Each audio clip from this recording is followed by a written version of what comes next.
Chapter 403 Heavenly Tao Merit. Is that so? Then I'll wait for you to help me, Xianxia said to Guan, her smile all crinkles. Guan glanced at her and said, Hold on, your real purpose isn't targeting the Ji family again, is it? Humph, with all the people coming and going, aren't you afraid of being overheard by the Ji family? Xianxia sneered. There were indeed many people on the street, but there were just as many who talked big like Guan, so he was not afraid at all. Within the supreme sect, who would dare to make things difficult for me? Guan declared with feigned arrogance, then immediately flashed a smile and greeted someone who was approaching. Watching the adaptable Guan, Xianxia couldn't help but want to laugh. After Guan's acquaintance had moved on, Xianxia teased. You know, I've heard that Sect Master LV wants to groom you as the next sect leader. I thought he was joking before, but now it seems you really might have a shot. Guan shook his head and said, Forget about it, he hasn't mentioned this for many years.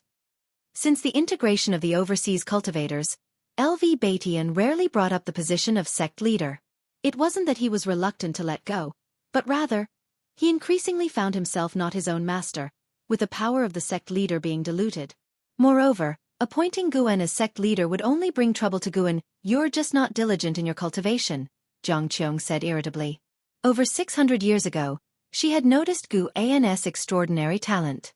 Unfortunately, no matter how much she persuaded him, the lad was content to linger in the medicine garden, idly while away his days, fond of reading leisurely books, unwilling to cultivate diligently. What do you know? My approach is also a form of cultivation. You'll understand sooner or later. Qi absorption cultivation is the most foolish method. Should I look forward to that? Don't pretend to forget when the time comes. You seem to understand women quite well. I have no choice. I've gained many of my connections thanks to this face of mine. Naturally, I understand women after interacting with so many of them. I really want to seal you in a coffin for a lifetime. The two chatted and strolled through the streets. Xianxia's mind quickly wandered elsewhere. Coming for help was true, but it wasn't her main purpose. She had come to find Sword Venerable Fudao. As night fell, in the woods outside the supreme sect, Xianxia stood under a tree, frowning, the breeze stirring her robes, not feeling the cold at all. Her heart was in tumult. Centuries ago, when Sword Venerable Fudao had endowed her with the authority over the ghost mother of ephemera, she used it to establish the Jianghu sect, rising from a helpless, solitary figure to a formidable force in the immortal cultivation world. Without Sword Venerable Fudao, she wouldn't have achieved what she had today. How could she not be nervous in front of Sword Venerable Fudao? Her greatest concern was not knowing what Sword Venerable Fudao really wanted in helping her. Born into a demon sect, she didn't believe in absolute perfection. Despite Sword Venerable Fudao's reputation for justice, he must have another side. She had foreseen many possibilities and was devising ways to cope. Crack, the sound of someone stepping on tree leaves came from not far away, startling her to turn and look, only to see a demonic figure emerging from the darkness. The demon shadow divine skill of the Thousand Autumn Pavilion. Xianxia immediately bowed to Sword Venerable Fudao. What's the matter? Sword Venerable Fudao asked in a hoarse voice. Xianxia remembered that voice. It was the same one that had sounded during the attack by the Sun and Moon Netherworld Emperor. Taking a deep breath, she immediately stated the reason for her visit. The ghost mother of ephemera had been captured. Her disciples had been possessed by a spirit thought of the captor all the way back to the Jianghu sect. It was only in front of Xianxia did the spirit thought reveal itself, belonging to the spirit-seized demon palace, wanting to use the ghost mother of ephemera to force the Jianghu sect to serve them. Xianxia had yet to agree when the spirit thought made its demands. Every year, the Jianghu sect must deliver 10,000 cultivators under 1,000 years old to the spirit-seized demon palace. Before Xianxia could react, the spirit thought wounded high-ranking members of the Jianghu sect and left arrogantly. Xianxia had no other choice but to seek out Sword Venerable Fudao. The Jianghu sect is a sect of the righteous path. How could it commit such atrocities at the behest of overseas demons from the demon path? Xianxia said emphatically. Watching her serious demeanor, Guan wanted to laugh. Such an act. Guan turned away, dropping a sentence before moving into the darkness. I understand now. They will not trouble you again, and as for the ghost mother of ephemera, she will return on her own. Hearing this, Xianxia breathed a sigh of relief. She looked at the retreating back of Sword Venerable Fudao and asked through clenched teeth, "Senior, why did you choose me?" With that question, the dark cloud hanging over her finally dispersed. Some things had to be faced. After witnessing Sword Venerable Fudao's divine skills suppress the Sun and Moon Netherworld Emperor, she felt she would never surpass Sword Venerable Fudao in this lifetime, so there was no need to wait. Without turning back, Guan kept walking, and his voice floated back to her. "I helped you because of a request from my disciple. As for his identity, you need not worry. Isn't he the only person you care about in this world?" With those words, Guan vanished into thin air. He knew Jianghu had always been worried about this matter, so he took this opportunity to ease her concerns. Upon hearing this, Jianghu's eyes widened, and she froze on the spot. After a long while, she burst into laughter, whispering, "You really do have connections at the Supreme Sect." She didn't mind that Guan had deliberately concealed this from her. After all, her life had changed because of him. It was she who was indebted to him. What right did she have to complain? In her heart, she felt more of a pleasant surprise. With the guidance of Sword Venerable Fudao, Guan's future would certainly surpass hers. Thinking back to what Guan had said, that qi absorption cultivation was the dumbest method, might actually be true. Sword Venerable Fudao had imparted to him a more profound method of cultivation. Jianghu lifted her head and gazed at the bright moon peeking through the leaves, finding it as beautiful as her current mood. Elsewhere, Guan returned to the loft in the Third Medicine Valley. His main body switched places with the clone, completely unbeknownst to Xiaoyu below, and even the Sun and Moon Netherworld Emperor would be unable to see through it. Guan picked up the fate-determining pen on the table. Before Jianghu had arrived, he had already deduced the nature of the demon sect of ghostly bindings, a purely demon path power. Its sect leader was a reincarnation of a heavenly demon with awakened memories, choosing the Taitsong continent to investigate Sword Venerable Fudao, preparing for the heavenly demon's invasion of the great heavenly spirit land. Every single member of the demon sect of ghostly bindings was undoubtedly sinful to the extreme. Killing them was, in essence, ridding the world of a scourge. Guan began to write in the air with the pen, scribing the characters for demon sect of ghostly bindings, then determined their life or death with the longevity true word. Any link to the demon sect of ghostly bindings' chi fortune would be reduced to ashes. The sect leader of the demon sect of ghostly bindings was a divine immortal of wondrous dharma. Below him, the sect's influence was roughly comparable to the Star Sea congregations, although they did not have as many members. When Guan placed the fate-determining pen back on the table, several notifications appeared before him. "You have successfully seized 709 years of lifespan from the true man of Een Calamity, Loose Immortal Realm 7th floor. You have successfully seized 2,171 years of lifespan from Lin Geshuan, Wandering Immortal Realm 2nd floor.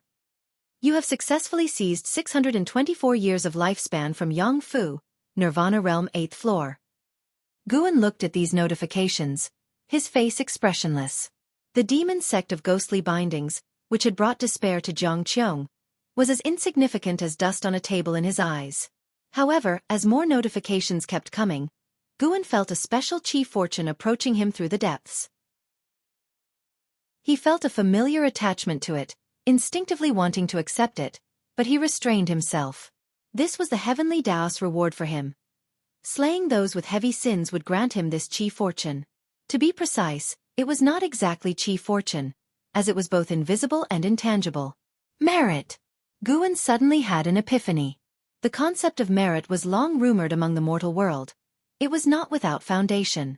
Indeed, as humans acted, the heavens did watch. Unlike the great cold demon sect, the demon sect of ghostly bindings bore greater sin. While the great cold demon sect could wash away much of its sins with the chi fortune of the holy court, the demon sect of ghostly bindings did not rely on the holy court, acted recklessly, and had sins rarely seen in this age. The heavenly Tao merit Guan would receive for eradicating the demon sect of ghostly bindings was immense.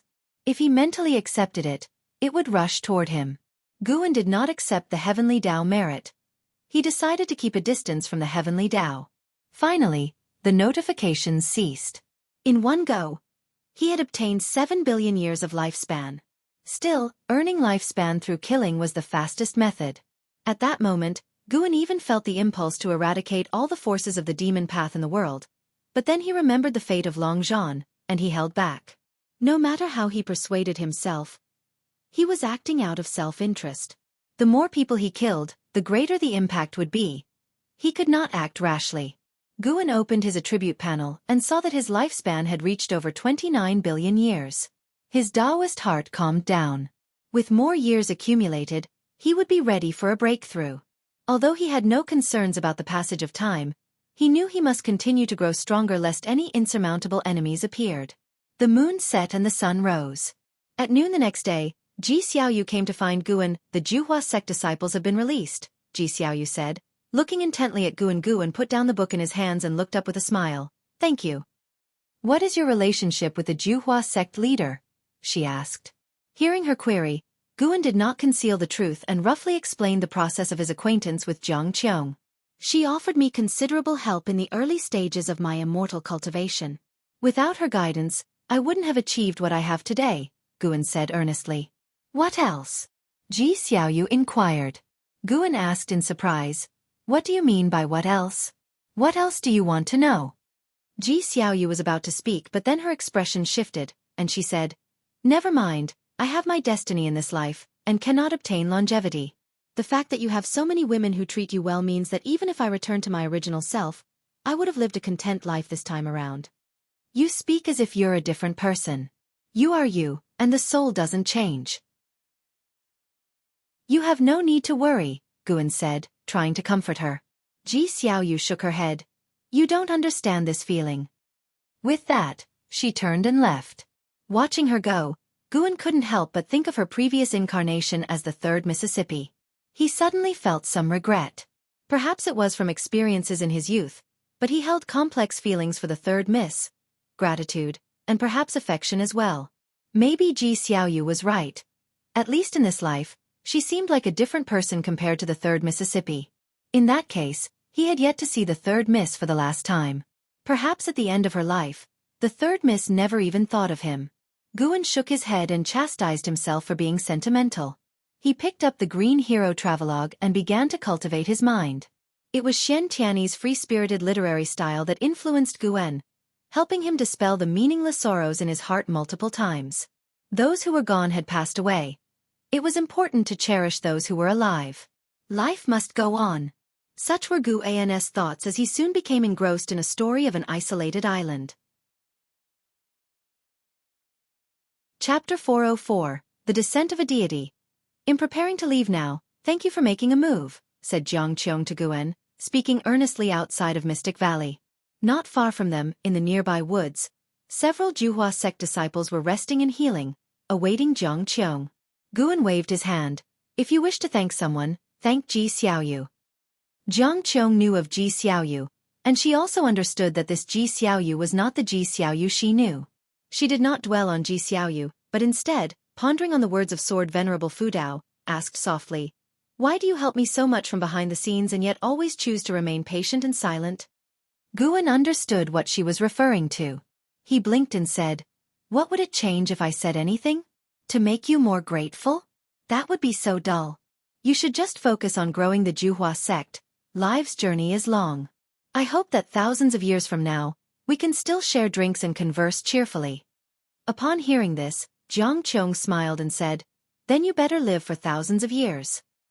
I'll try my best. After hearing Guan's words, Jianghu smiled, then turned and left. As Guan watched her leave, he felt none of the sadness one might feel when parting with someone from the past because he knew he and Jianghu would meet many more times, and to him, the Juhua sect was not far away. Some distances are not measured by steps, but rather by the rolling mortal world pushing the wheel of fate. Even though some people will continue to live, there will come a moment when Guan might feel this parting is a final farewell. After Jianghu and the others flew away on their swords, Guan couldn't help but stretch lazily. I still have to face the new life ahead. Just 700 years old and already feeling melancholic. What will I do when I'm 1,000,000, 10,000,000, or even 100 million years old? Guan thought to himself with a smile on his face. Birth, aging, sickness, and death cannot be stopped, so why cling to them? Cherishing a lifetime of fate is enough. Guan turned and walked back into Mystic Valley, his thoughts turning to Xiaochuan. How has the rascal not reincarnated yet? With others, Guan might only desire a lifetime's fate, but with Xiaochuan, he was much greedier. 5 years later. Inside a courtyard of the Jianghu sect, Jiang sat opposite the ghost mother of ephemera. After listening to the ghost mother's words, Jiang wore a strange expression and asked, "Are you sure it was 5 years ago?" "Yes, it was a very quiet night. No one came looking for me until dawn, so I went out to look around, only to find that all the people from the demon disciple palace were dead. A very peculiar death, with no signs of battle, as if their souls had been extracted. Not a single demon disciple was left alive throughout the whole palace, but we who were imprisoned all survived," the ghost mother of ephemera recalled, her face unable to hide the fear. Jiang was inwardly shocked. She knew sword Venerable Fudao was powerful, but the ghost mother's description was still frightening. Taking a deep breath, Jiang revealed that she had asked for sword Venerable Fudao's help. Upon hearing this, the ghost mother actually relaxed and revealed an ecstatic expression. "Allying with sword Venerable Fudao is the best decision I've made in my life." Jiang looked at her and thought silently, "You will regret it." By seeking sword Venerable Fudao's help, she considered herself having repaid the help that the ghost mother had provided over the years. However, the ghost mother was hated by Zhen Qin. Given the relationship, Zhen Qin could be considered a grand disciple of sword Venerable Fudao. By any measure, the ghost mother would sooner or later face her death. It was also obvious that sword Venerable Fudao didn't care much for the ghost mother. "The destruction of the demon disciple palace is an opportunity for us. I found many good things there, which can help the Jianghu sect to soar," the ghost mother of ephemera suddenly said excitedly. Jiang's eyes shone, and the two began to discuss taking over the soul-binding demon palace. In the holy court, on a glittering golden hall, the holy minister sat on his throne, listening to the reports from the ministers in the hall. Behind him, the imperial seat of Xianxia emitted a faint golden glow, as if a figure was sitting upon it. "Currently, our control over the world is shrinking, and there have even been consecutive occurrences of sects and dynasties being wiped out within our controlled territory without any trace of the true culprits," an old man said with a voice full of age. The holy minister spoke, "In these extraordinary times, there is no need to expend energy investigating. The holy court's goal is the immortal dynasty. Once the immortal dynasty is destroyed, regaining control over the world will be as easy as flipping one's hand. It's just the right time to let all living beings feel the darkness of the years without the holy court's protection. Having held power for too long, those who were born in times of peace do not know the terrors of the dark years." His words received approval from many in the hall, as the Yuanshu ancestor had blessed all living beings and even opened up reincarnation, resulting in the immortal dynasty having a better reputation. This could be glimpsed from the difference in the growth of their respective qi fortunes. The hearts of all living beings were leaning towards the immortal dynasty. A man clad in battle armor stepped forward and said, "The urgent matter at hand is to cultivate a free immortal. Holy Minister, gather the strength of the entire court to boost your cultivation level." As soon as these words were spoken, many echoed in agreement, even beseeching the Holy Minister. The Holy Minister was already at the 9th layer of the divine thought true immortal realm, just one step away from becoming a free immortal. "Why must it be the Holy Minister and not the Holy God?" someone questioned, casting the great hall into silence. The Holy Minister glanced at him, not in anger but instead inquired, "Does anyone else have a differing opinion?" The cultivators of the holy court within the hall exchanged glances, but no one else made a sound. With a thunderous boom, a bolt of heavenly lightning struck from nowhere, hitting the person who had just raised the objection, reducing him instantly to ashes. The holy minister stood up and declared, "Since you all wish for me to attain the status of a free immortal, let us then prepare the plan. I will amass the chief fortune of the holy court to verify the path of the free immortal. Let the citizens of the holy court witness my process of tribulation crossing, to broaden their horizons." Many in the hall wore ugly expressions. Even if they feared the holy minister's power and dared not object, how could they not be angry in their hearts at the sight of the holy minister executing a court official at will? In the end, led by someone taking the initiative, everyone began to thank the holy minister on behalf of the citizens of the holy court. The holy minister looked up, and the vision of a starry sky emerged above him. "That fellow should be returning soon. When he comes back, that will be my opportunity for a breakthrough," the holy minister murmured to himself.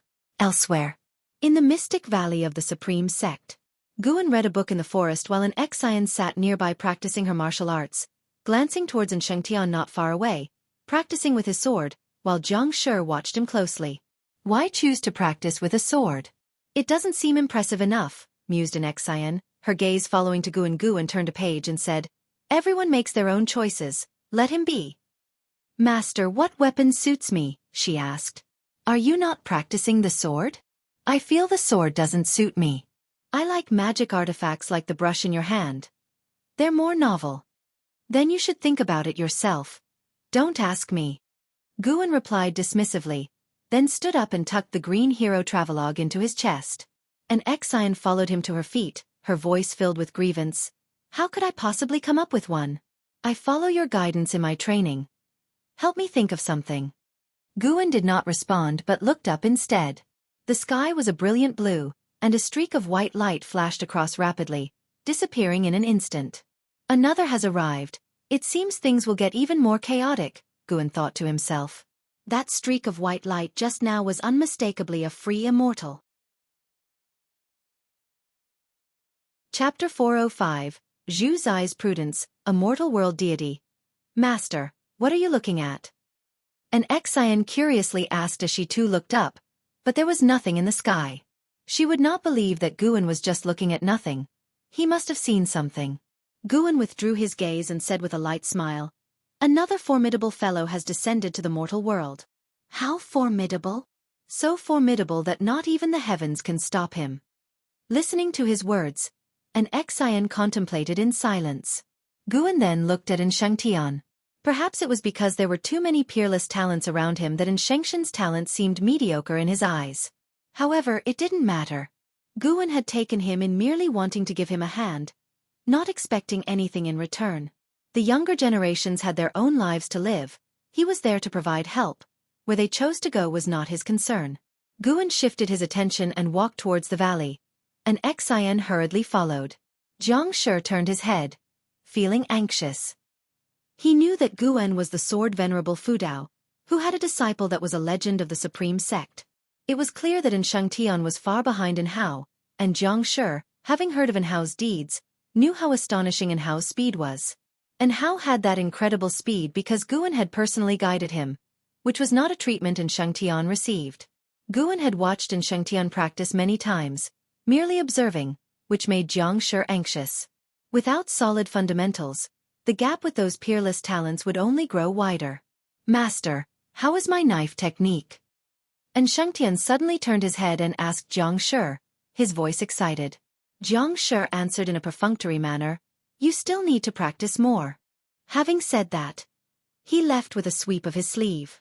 Xianxia was puzzled. Why did it seem like his master was in a bad mood? On the other hand, Guan took Xian to Mortal World Peak, where he taught her cultivation. Guan spared no effort in nurturing Xian. She was, after all, his treasured disciple. He truly planned to train Xian to surpass Hao and Yang Jian. At present, Zin's talent was indeed far from those two, but Guan had resources and could impart teachings, so there was hope to bridge the gap in talent. Hao and Yang Jian did not have the guidance of the Taoist hidden immortal. 2 ancient hours later, Guan was walking down the mountain trail while Xian stayed on the peak. As Mortal World Peak changed its criteria for accepting disciples, there were now many below the Nirvana realm. Along the way, Guan encountered disciples greeting him, and he would nod his head with a smile. Unlike the ever-changing Supreme Sect, Dingtian Peak hadn't changed much. Even the flora along the path had stayed largely the same for many years. After a long time, Guan reached the base of Dingtian Peak, where there were more and more disciples, and the noise grew louder. Here, no disciples recognized Guan, so no one greeted him.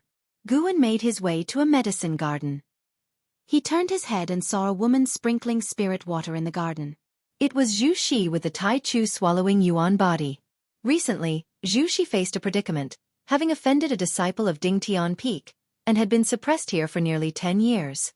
In those 10 years, Zhu Shi had been very obedient, gradually making the disciple forget about her. While sprinkling water, Zhu Shi sensed something and looked up, then saw Guan watching her. She pretended to be flustered and timidly asked, Senior, can I help you with anything? Such an act. This individual seemed to be at the nascent soul stage 5th level, but in reality, she had once consumed the spiritual power of a unification realm cultivator, even destroying their soul. The strength of the Tai Chu swallowing yuan body far exceeded all the physiques of the current age. Not even in Hao or Yang Jian could match her. Zhu Zai's strength could not be measured by the surface realm. In a sense, she and Guan were alike. She could consume spiritual power and mana, while Guan could take lifespan. It's nothing, I just happened to pass by. Why are you the only one in this medicine garden? Guan asked with a chuckle, his demeanor gentle, easing Zhu Zai's nervousness. Zhu Shi replied, the garden owner has gone to visit a Taoist friend and I don't know when he'll return. Once he's back, I can leave. Guan beckoned Zhu Shi to come over. After hesitating for a moment, Zhu Shi still stepped out of the medicine garden and approached Guan, stopping about 5 steps away. She asked anxiously, Senior, is there something specific you need me to do? Guan raised his right hand, pinched his fingers, and 5 secret books appeared in his hands, fanning out to reveal their titles. Meeting by chance is fate. You caught my eye, pick one. Guan had calculated that if things continued this way, Zhu Shi would inevitably take a path hostile to Mortal World Peak. After all, he was the Peak Master of Dingtian Peak, and should do something for Mortal World Peak. Besides, he was very much looking forward to Zhu Zai's future. Zhu Shi glanced at them, a strange look on her face. Heaven and Earth Primordial Skill, Stepping Path of Ages Step, Taoist Gang Primal Energy, Primordial Reincarnation Skill, Universe in the Palm. They all seemed impressive but unreliable. Since when were peerless secret books inscribed on paper? Immortal Cultivation sects used jade scrolls, read by divine sense. Guan was not in a hurry, leaving the choice to her. If she did not fancy any, then so be it. Guan didn't have to resort to this method to resolve potential resentment. If Zhu Shi dared to cause trouble in Dingtian Peak, he could suppress her with a flip of his hand.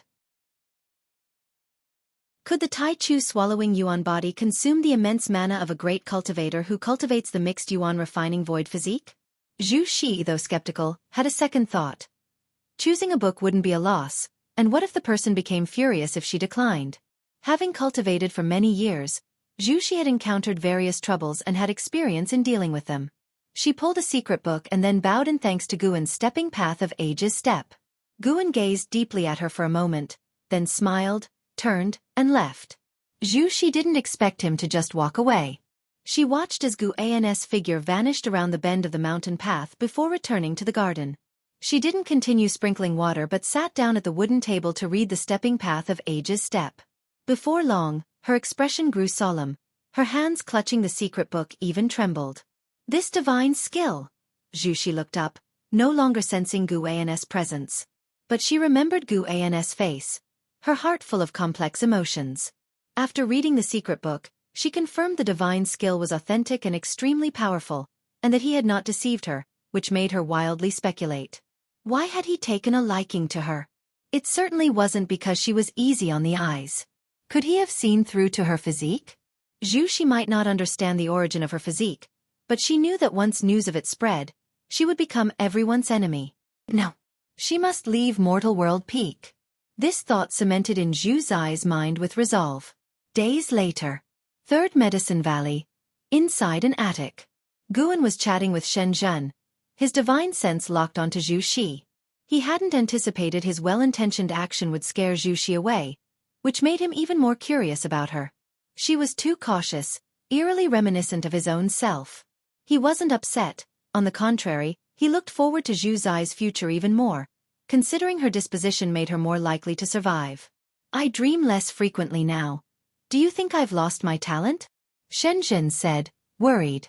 Her consciousness had dwelled in dreams while Demon Shore possessed her body, so she was utterly unaware of its existence, let alone its death. Guan laughed. The way you used to dream was already extraordinary, akin to path enlightenment. You can't be expecting that to happen all the time. What you should do now is reflect on your past insights, consolidate your Taoist heart. Sooner or later, there'll be a next time. Do you know of Wu Ju?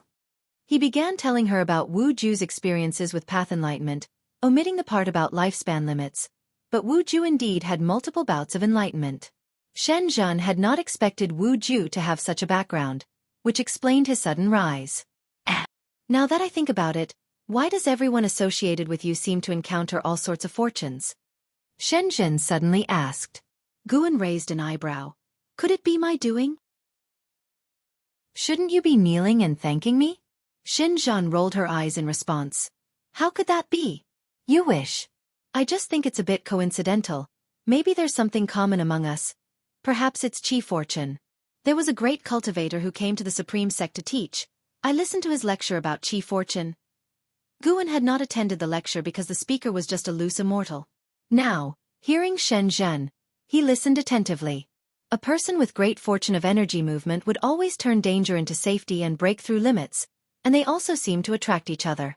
Given this explanation, it indeed seemed reasonable to attribute it to Qi fortune. After chatting with Guan, Xianxia's worries dissipated. She felt that Guan was right. There was no need for overthinking. The gains she had already made were plenty. As long as she maintained equanimity, she would eventually find enlightenment through music, chess, calligraphy, and painting. I am a mortal world immortal. All beings speak my name with devout faith and shall receive the protection of my divine power. A loud and authoritative voice rang out, startling the entire world and interrupting Xianxia's speech. Xianxia, struck with astonishment, said, I coined the name Mortal World Immortal when I was writing and even came up with a scenario. After I drew it, the picture somehow disappeared. Guan immediately knew it had been destroyed by Demon Shore, fearing it would alarm the Mortal World Immortal. This Mortal World Immortal was also of the 9th level in the free immortal realm. He lacked the Qi fortune of the Holy Court but was entangled in intricate karma with it. His arrival was likely at the Holy Court's behest. Should I redraw it for you? Xianxia offered, standing to grab pen and paper. Wait, with him now descended to the mortal world, you dare to draw? Aren't you afraid he might suddenly appear before us right now? Guan glared at her, irritated. Xianxia realized the logic and opted to sit back down. He claims divinity. Could he be an actual immortal? Xianxia asked, curious. Before the conflict between the immortal dynasty and the Holy Court, people thought they were immortals. But as the world plunged into chaos, the fantasy shattered, and they came to be seen simply as powerful forces. Guan shook his head. How would I know? Xianxia's eyes widened. But you wrote Investiture of the Gods, Journey to the West, Romance of the Three Kingdoms. Surely in dreams, an immortal graced you. You must know more than I do. She was convinced those 3 books weren't fabrications. They must represent some part of immortal history. Not just her, many people believed the same, which is why Panan was still remembered. Chapter 406. Lifespan Samsara. The proclamation of the mortal world god startled all living beings under heaven, but the reaction within the supreme sect was minor. This kind of proclamation had occurred several times before, and given that the Taitsong continent hadn't been impacted by the chaos that plagued the greater world, the majority of cultivators who heard the mortal world god's words were merely curious and did not believe. The beings of Taitsong continent had their own faith, and that was in Sword Venerable Fudao. Could the mortal world god possibly be as formidable as Sword Venerable Fudao? Xianxia also expressed such sentiment, looking down on the mortal world god. I've drawn him, and I've drawn the divine skills of Sword Venerable Fudao, and I truly feel that Sword Venerable Fudao is stronger, Xianxia earnestly said. Guan helplessly said, regardless, the fact that he can shout to the whole world means his cultivation level is beyond our imagination. We should discuss this less. Xianxia glared at Guan and said, look at how timid you are, what's there to be afraid of? Would he dare to come to Sword Venerable Fudao's territory? Sword Venerable Fudao only protects all living beings. He doesn't intervene in personal grievances. That depends on the cultivation level of the visitor. With an existence like the mortal world god, it's impossible that he came for just any individual. Sword Venerable Fudao certainly won't give him the chance. You speak as if you understand Sword Venerable Fudao the best. Nonsense, I definitely understand him better than you do. Watching Xianxia's vehement demeanor, Guan realized he couldn't out-argue her. It seemed like no one understood Sword Venerable Fudao better than she did. Guan, not wishing to argue further, changed the subject and talked about other matters while his divine thought reached out to the mortal world god. The mortal world god had established a dojo on a straight and majestic mountain peak, and had taken 100 heaven and earth flying immortals as land immortals, seemingly preparing to promote the divine Tao. These 100 heaven and earth flying immortals came from different sects, each sought out by the mortal world god. It is worth mentioning that Bai Zia of Mortal World Peak was also among them. If not for Bai Zia's invitation, Guan would not have joined Mortal World Peak, but since demonstrating his superior strength, their relationship had become distant, with Wuxia intentionally keeping his distance. Guan didn't know his state of mind. All he could do was to oblige him. Being a land immortal under the mortal world god was in Wuxia's view the greatest opportunity of his life. However, after Guan's deduction, this path was more perilous than fortunate, as the mortal world god was destined to confront the immortal dynasty. Nearly an hour later, Shenzhen left. Guan then continued to deduce Wuxia's destiny to enhance his own understanding of the way of cause and effect. Although the mortal world god's proclamation had no impact on the Taitsong continent, it sparked wild thoughts among the beings overseas, especially those who suffered greatly, who clung to it as if it were a life-saving straw, knelt to worship the heavens, and prayed for the mortal world god's divine protection. In the years that followed, the divine Tao of the mortal world god grew rapidly, and Guan could see his chi fortune soaring. Once the mortal world god's chi fortune reached a point where he could contend with the immortal dynasty, he would launch his attack. Time flowed gently, and 20 years swiftly passed. North Sea Mountain. Guan, donning a mask, casually sat on the eaves with his legs crossed. He pulled up his attribute panel to have a look. Name: Guan. Lifespan: 725/3, 169, 008, 271. Physique: Mixed Yuan refined void body. Cultivation level: Taoist hidden immortal realm perfect. 3,169,000,000 years of lifespan. He wondered if it would suffice for breakthroughs. Guan thought cheerfully, suddenly feeling inspired to open a lifespan samsara. Through reincarnation evolution, he could also deepen his grasp on cause and effect, and destiny. He hadn't used it in many years, always restraining himself. In recent years, he had been paying close attention to the mortal world god, able to sense the intense reincarnation cause and effect surrounding him, indicating that the mortal world god had experienced many cycles of reincarnation. This meant that for great cultivators, reincarnation was also a method of cultivation. Guan could also undergo reincarnation, and it would be risk-free at that. But upon thinking of Lu Qiuxian and Long Qing, Guan feared reflecting the reality. After much deliberation, he felt he was being too cautious. Regardless of how many variables arose, as long as he was growing stronger, that was what mattered. He shouldn't be weighed down by so many burdens. Even if he had descendants, how would that be an issue? If he met them, he would help. If he created karma, he would suppress it when necessary.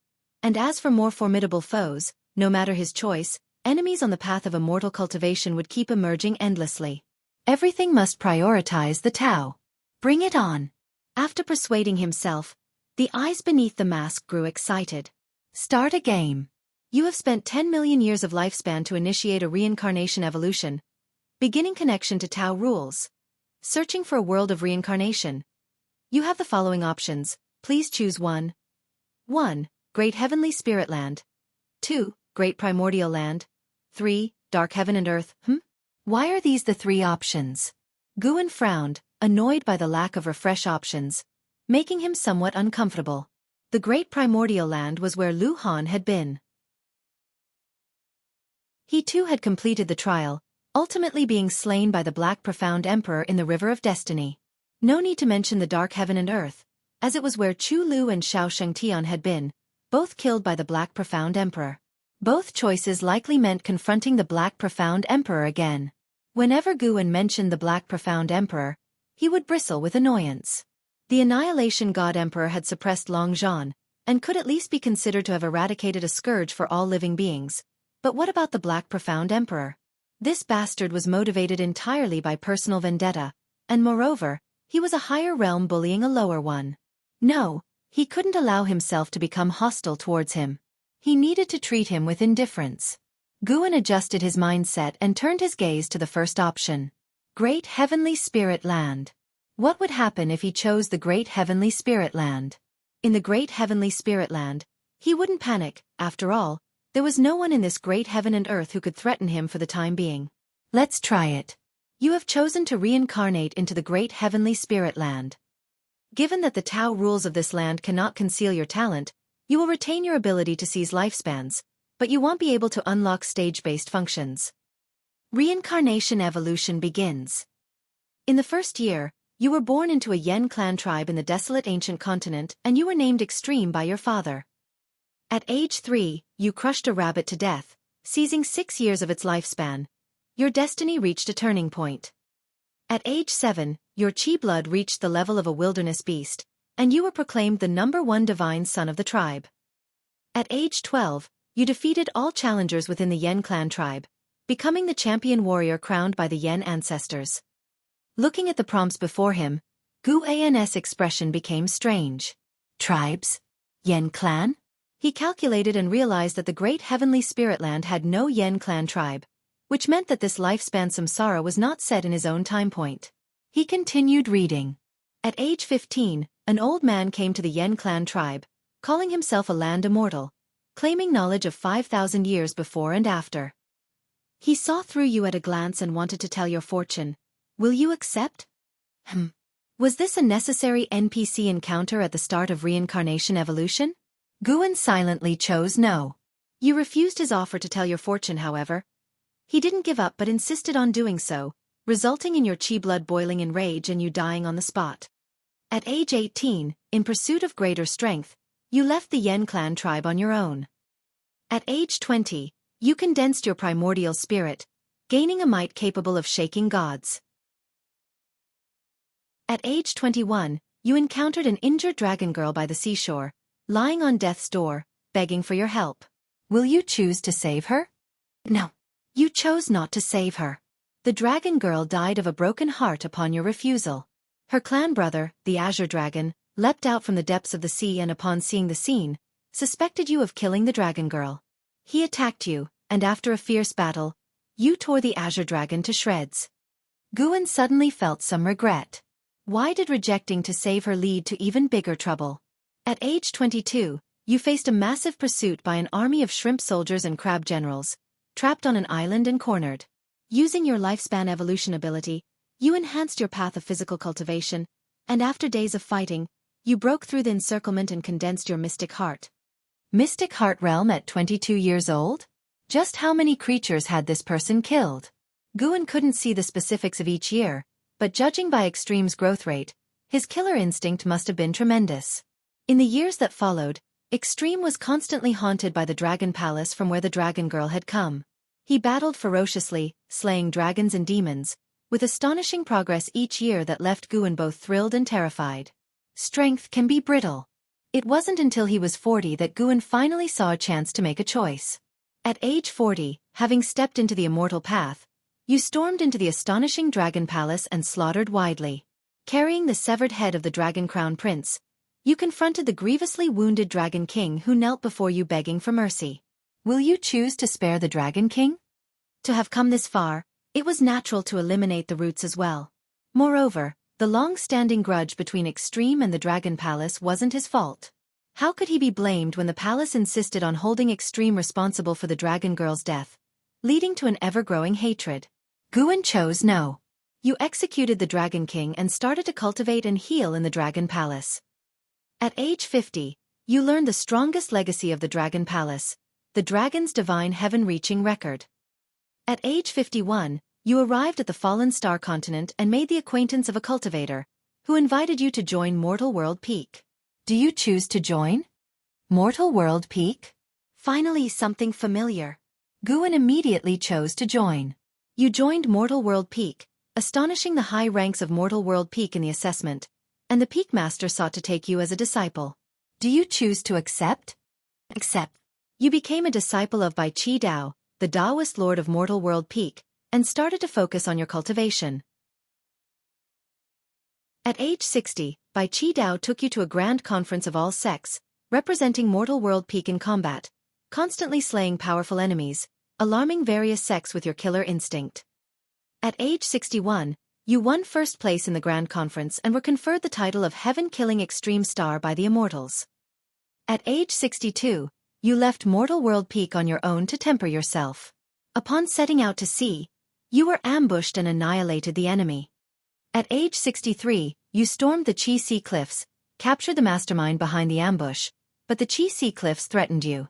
If you dared to kill that person, they would be at endless war with you. Will you choose to stay your hand? The ruthless heaven-killing extreme star seemed even more powerful than Long Zhan.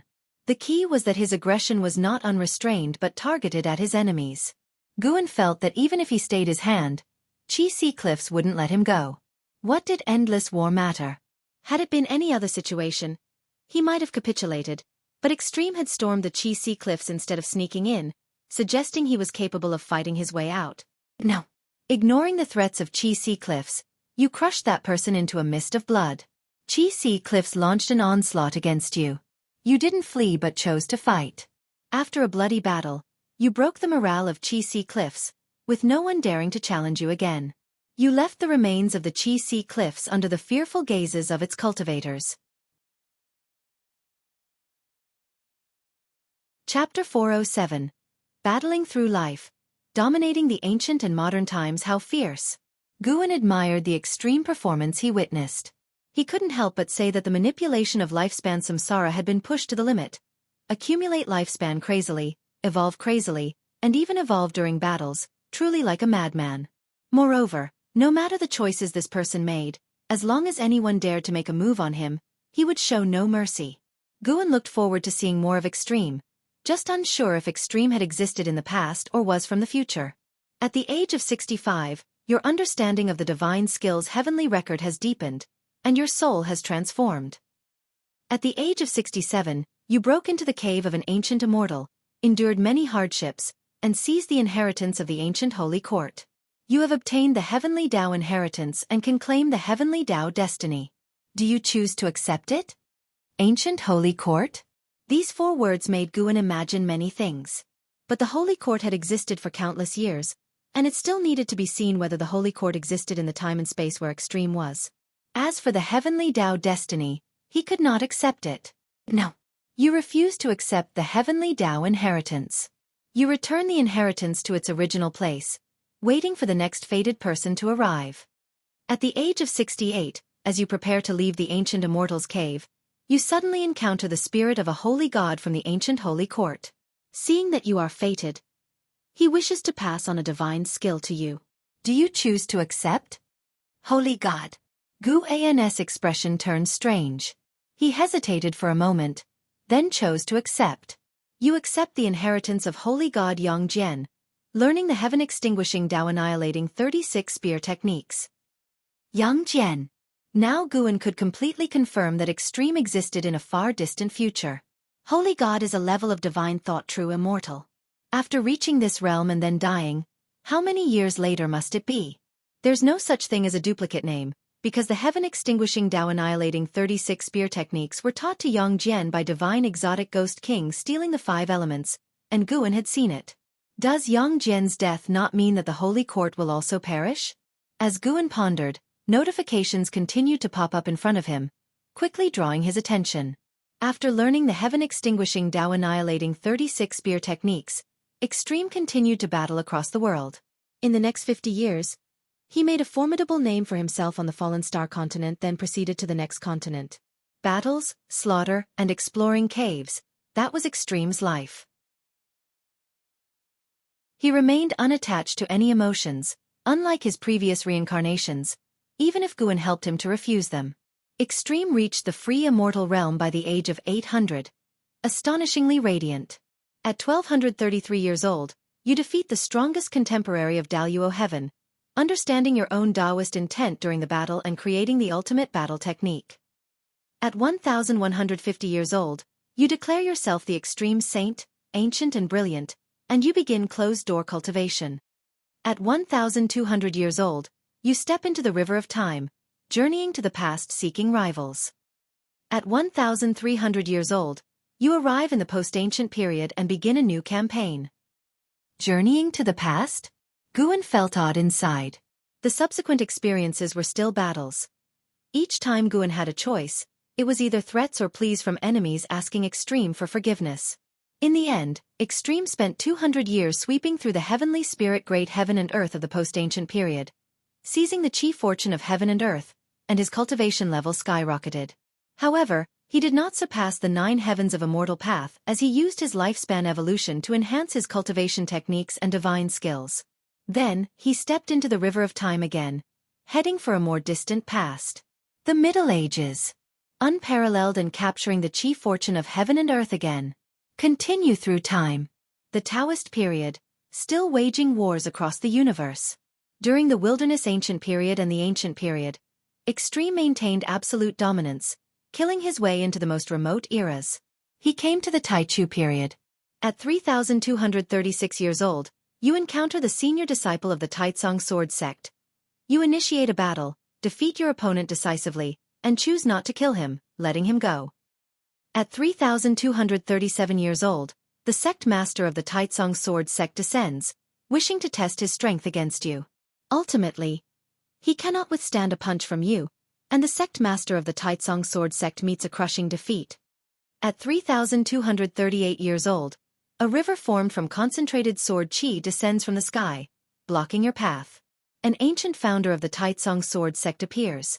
His sword intent shakes the heavenly spirit great heaven and earth, and you engage in a monumental battle.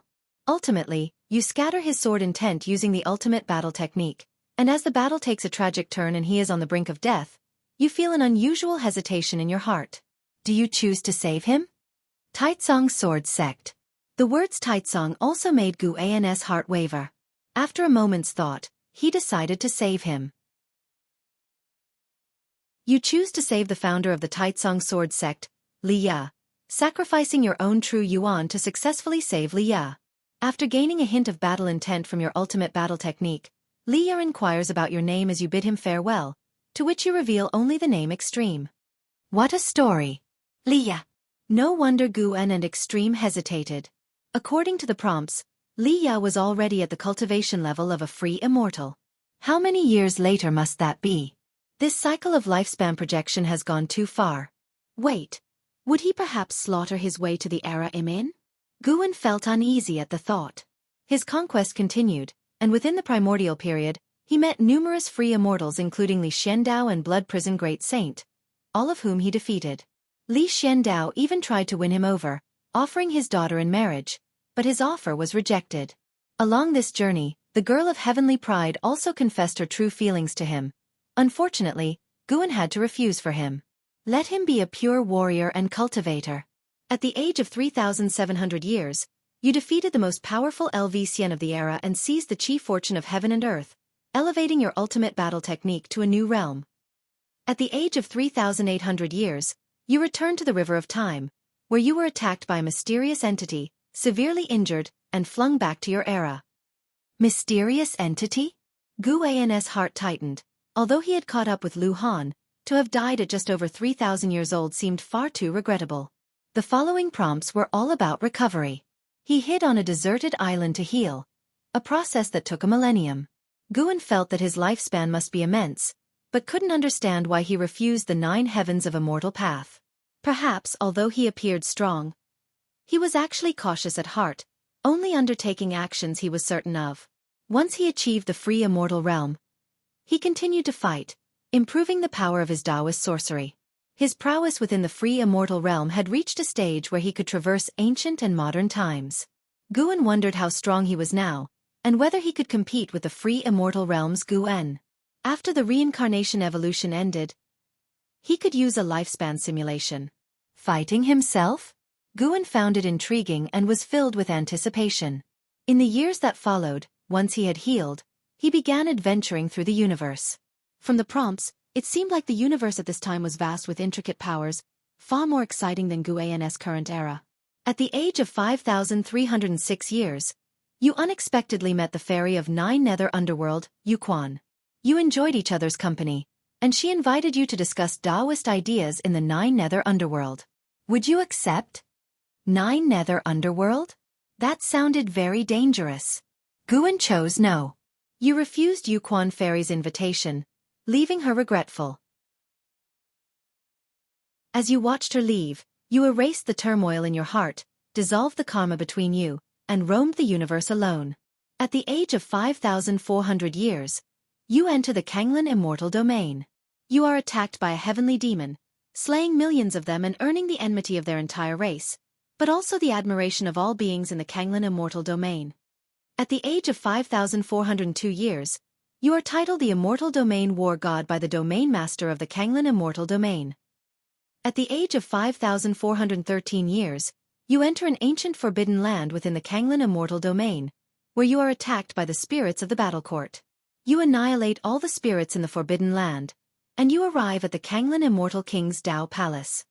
At the age of 5,414 years, you comprehend the Kanglin immortal technique, triggering the heavenly Dao immortal position examination. You defeat the immortals in the exam. Would you choose to accept the heavenly Dao immortal position? Heavenly Dao immortal position? It was unexpected that he also had a heritage similar to LV Xian's. It was within expectations that he could progress through such a heritage. Guan immediately chose no. If the immortals knew that he could seize lifespans, what then? You refuse to accept the heavenly Dao immortal position. The immortals are furious, claiming you have offended the heavenly might. Within 100 years, they will definitely capture you.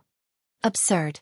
Guan suddenly felt fortunate that he had not accepted the heritage examination before. If he had tried it, big trouble would have surely come his way.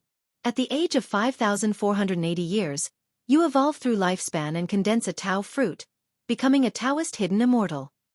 At the age of 5,485 years, a group of immortals descended into the universe, starting to hunt you down. You fought tens of thousands of immortals alone and struggled to cope. At the age of 5,486 years, you arrive at the edge of the universe and encounter the heavenly spirit god guarding the boundary gate. You are annihilated by a single strike of his axe. You have died and your path has extinguished. Reincarnation ends.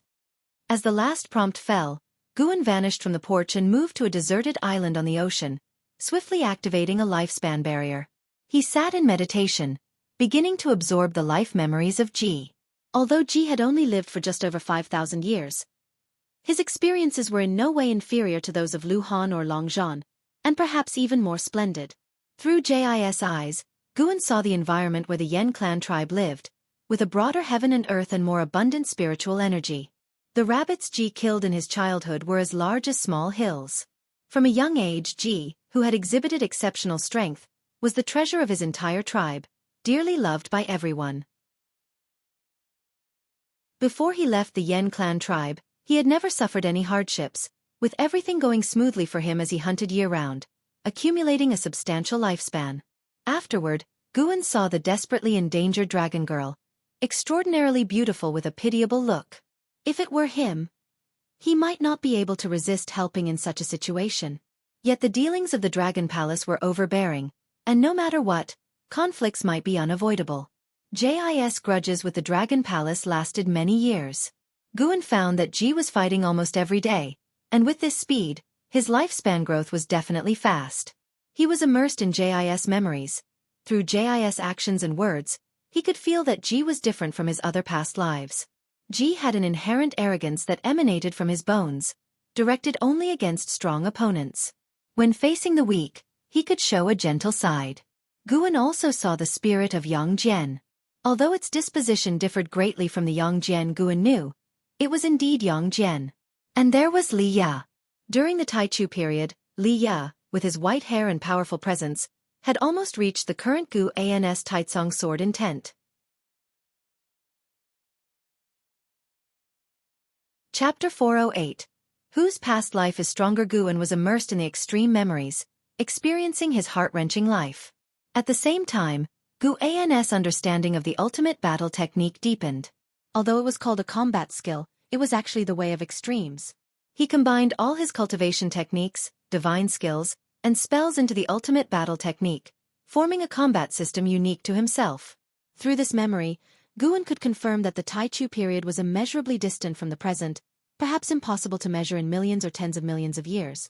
Taichu period, ancient times, Middle Ages, Taoist period. Each period was separated by countless years, and in the Taichu period, one could still encounter Li Ya, Li Shendao, and LV Xian, but in the later ancient times, their legends were no longer to be found. Yang Jian didn't even survive until the Taichu period. Guan thought of many things, but he didn't feel that the future was already set, nor did he worry about those friends who did not appear in the extremities of his life. Rather, he experienced the life of the extreme. In the same realm, the combat power of the extreme was incredibly fearsome. Apart from fighting, all his time was spent cultivating, and judging by the rapid strengthening of his ultimate battle technique, he had devoted most of his lifespan to it. After Guan inherited all the memories, he felt that the ultimate battle technique might be stronger than any method he currently possessed. Having reached the free immortal realm, he did not become arrogant but instead felt a strong unease, which was also why he chose to become stronger by battling through the River of Time. The River of Time was different from the River of Destiny. It allowed one to traverse the past and future. The reason for choosing the past was because the extreme felt that what was past had already gone, and he would not feel as much guilt when killing. In fact, the extreme did not kill indiscriminately and even admired some opponents. Because he let many enemies go, his lifespan was not as long as Guan had anticipated. Both were belligerent, but the extreme led a life without shame, never killing innocents or those without enmity, at most leaving them to their fate. Thinking about the extreme's battles, Guan felt that in terms of combat talent, the extreme was stronger. He could even say that he had never seen a stronger being than the extreme. If the extreme hadn't been hunted by immortals, his potential would be unimaginable. After entering the Tao Fruit realm, the extreme's combat talent was clearly stronger. None of the 10,000 immortals he faced was of a lower realm than him, and each possessed outstanding divine skills. Every one of them brought a sense of pressure that surpassed any opponent he had faced in his earlier life. Yet even so, the extreme was able to break out of the encirclement of 10,000 enemies who were of a higher realm than himself. As for the heavenly spirit god he faced last, that guy was indeed terrifyingly powerful, decidedly many levels above the extreme. Guan opened his eyes, and instead of immediately returning to the North Sea Mountain, he had another idea. He wanted to fight with the extreme. Even though the extreme was him, he just wanted to spar with another self. The aura of the extreme was too strong. Even in death before the heavenly spirit god, he had not felt fear or dread. Just do it. Guan's mind stirred. Simulating a battle with the extreme will consume 1 million years of lifespan. Do you wish to continue? Continue.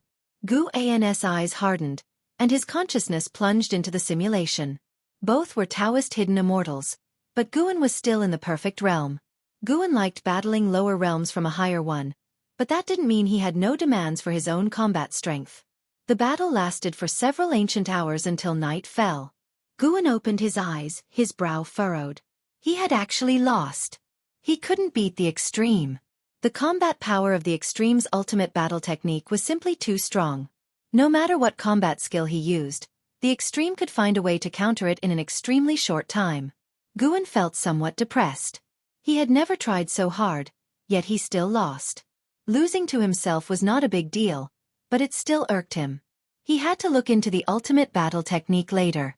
Guan stood up, looking towards the North Sea Mountain, where he saw Sage Xianxia cultivating and not rushed by his disappearance.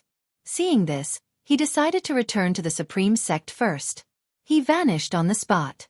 30 minutes later, Guan sat in the attic of the Third Medicine Valley, reviewing the previous fight, repeatedly reassessing, and looking for ways to defeat the extreme. His mana was a bit stronger than the extreme's, but clearly, the extreme had invested far more lifespan into the ultimate battle technique than he had into Taoist sorcery. Moreover, the extreme's combat talent was truly exaggerated, the whole process filled with pressure, and without any flaw. He sat from night until morning. Only when the sounds of disciples practicing came from outside the window did he finally wake up. He couldn't help but smile wryly. Was he really influenced by the extreme? Why did he care so much about winning and losing? Wasn't he pursuing the joy of high realms battling lower ones?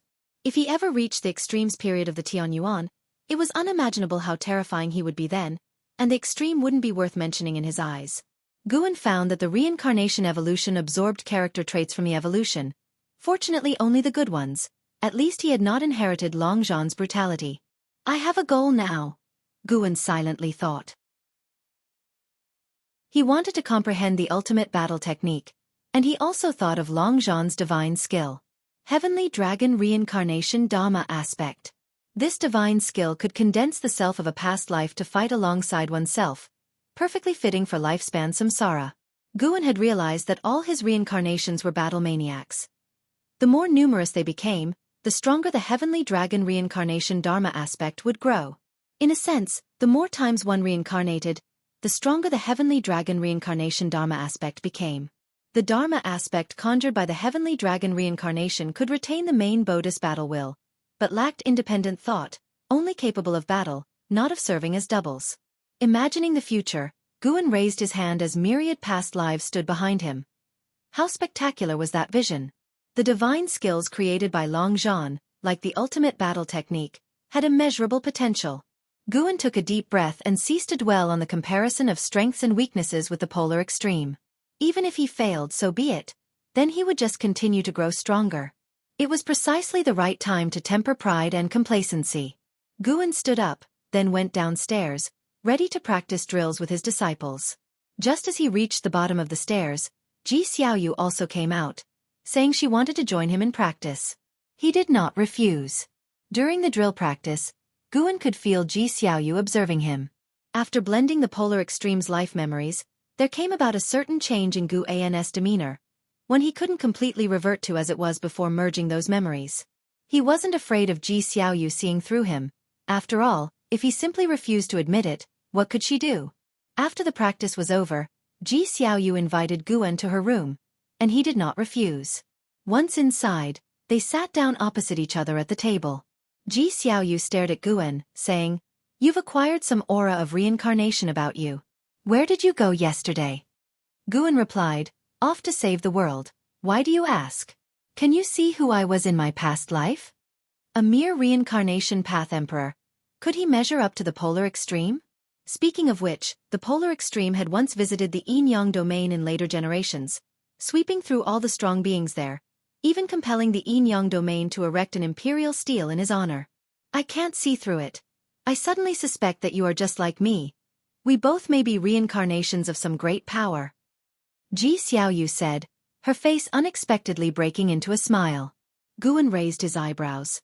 "How could that be? I've not received memories of a past life. I haven't even dreamt anything." "That's because the karma of your reincarnation is still dormant, and your cultivation speed is too slow." Xiaoyu laughed, but then suddenly remembered something and her brow furrowed again. If Guan was like her, didn't that mean their future was already destined? Both of them would eventually become just a memory for someone else, all their experiences belonging not to the ones who truly lived them but to their original selves. At that thought, Xiaoyu looked at Guan with a different gleam in her eyes. At this moment, she sensed the force of destiny. Was it fate that led her to meet Guan? Seeing her spirit somewhat dampened, Guan changed the subject. "So, who do you think was stronger in our past lives, you or me?" Xiaoyu's soul was that of the reincarnation path emperor, and they were one and the same. Even Guan couldn't extricate her from the reincarnation path emperor's being. Without a soul and only having memories, she wouldn't be the real her. It was an unsolvable issue. Only time could soothe the regret. "Of course, I was stronger. Judging from the karma of reincarnation, the number of my reincarnations far exceeds yours, and for beings of that realm, the number of reincarnations indicates the height of their Tao level." Xiaoyu stated as matter-of-factly, prompting Guan to want to laugh. The reincarnation path emperor hadn't even transcended the reincarnation tribulation. How could he be compared to Guan's past life? Let alone outmatching the polar extreme and Long Zhan, it seemed doubtful that the reincarnation path emperor could even defeat Lu Han. The two of them continued to chat, and Xiaoyu began to speak of the battle she had dreamed about. The epic battles of the reincarnation path emperor against formidable enemies, which excited Guan greatly. Of course, the emotion was feigned. He had to put on a show for Xiaoyu. While chatting with Xiaoyu, Guan was reflecting upon more. He thought about incorporating the polar extreme's cultivation methods into his teachings for his disciples, which might make them stronger. He would start with an Xian. Nobody could possibly possess the polar extreme's battle talent, but if an Xian could achieve a mere 1/10,000th of the polar extreme's combat achievement, even she could sweep through her peers. Regrettably, the polar extreme's life had not intersected with Anhao's, leaving the future of Anhao an unwritten story. As it stood, though Anhao could not compare to the polar extreme, both had different growing environments, and the future remained uncertain. Late at night. Hidden Spirit Palace. Guan was instructing the deep-sea dragon carp in cultivation. After shapeshifting, the deep-sea dragon carp, clad in white, looked even more feminine with her black hair neatly pinned up. He intended to reprimand the deep-sea dragon carp, but found her transformed appearance quite pleasing to the eye, so he held back the critique. The deep-sea dragon carp, receiving direct guidance from Guan, was very joyful, speaking even more tenderly than an Xian and Yilan, sometimes drawing Guan's gaze to linger. Once Guan finished instructing, he lay back in the chair to read. The deep-sea dragon carp, practicing her step technique beside him, inquired, "Master, I've been reading the book you gave me. Do you think I might have a chance to turn into a dragon someday?" She was named Longli because she carried the blood of ancient true dragons. Deep in her bones, she yearned for the stature of an ancient true dragon. Guan, flipping through the pages of Green Hero Travelogue, casually responded, "Keep cultivating well, and in the future whatever you wish to do or become, you might have the chance." Hearing this, the deep-sea dragon carp felt greatly inspired and practiced the stepping path of age's step with even more diligence.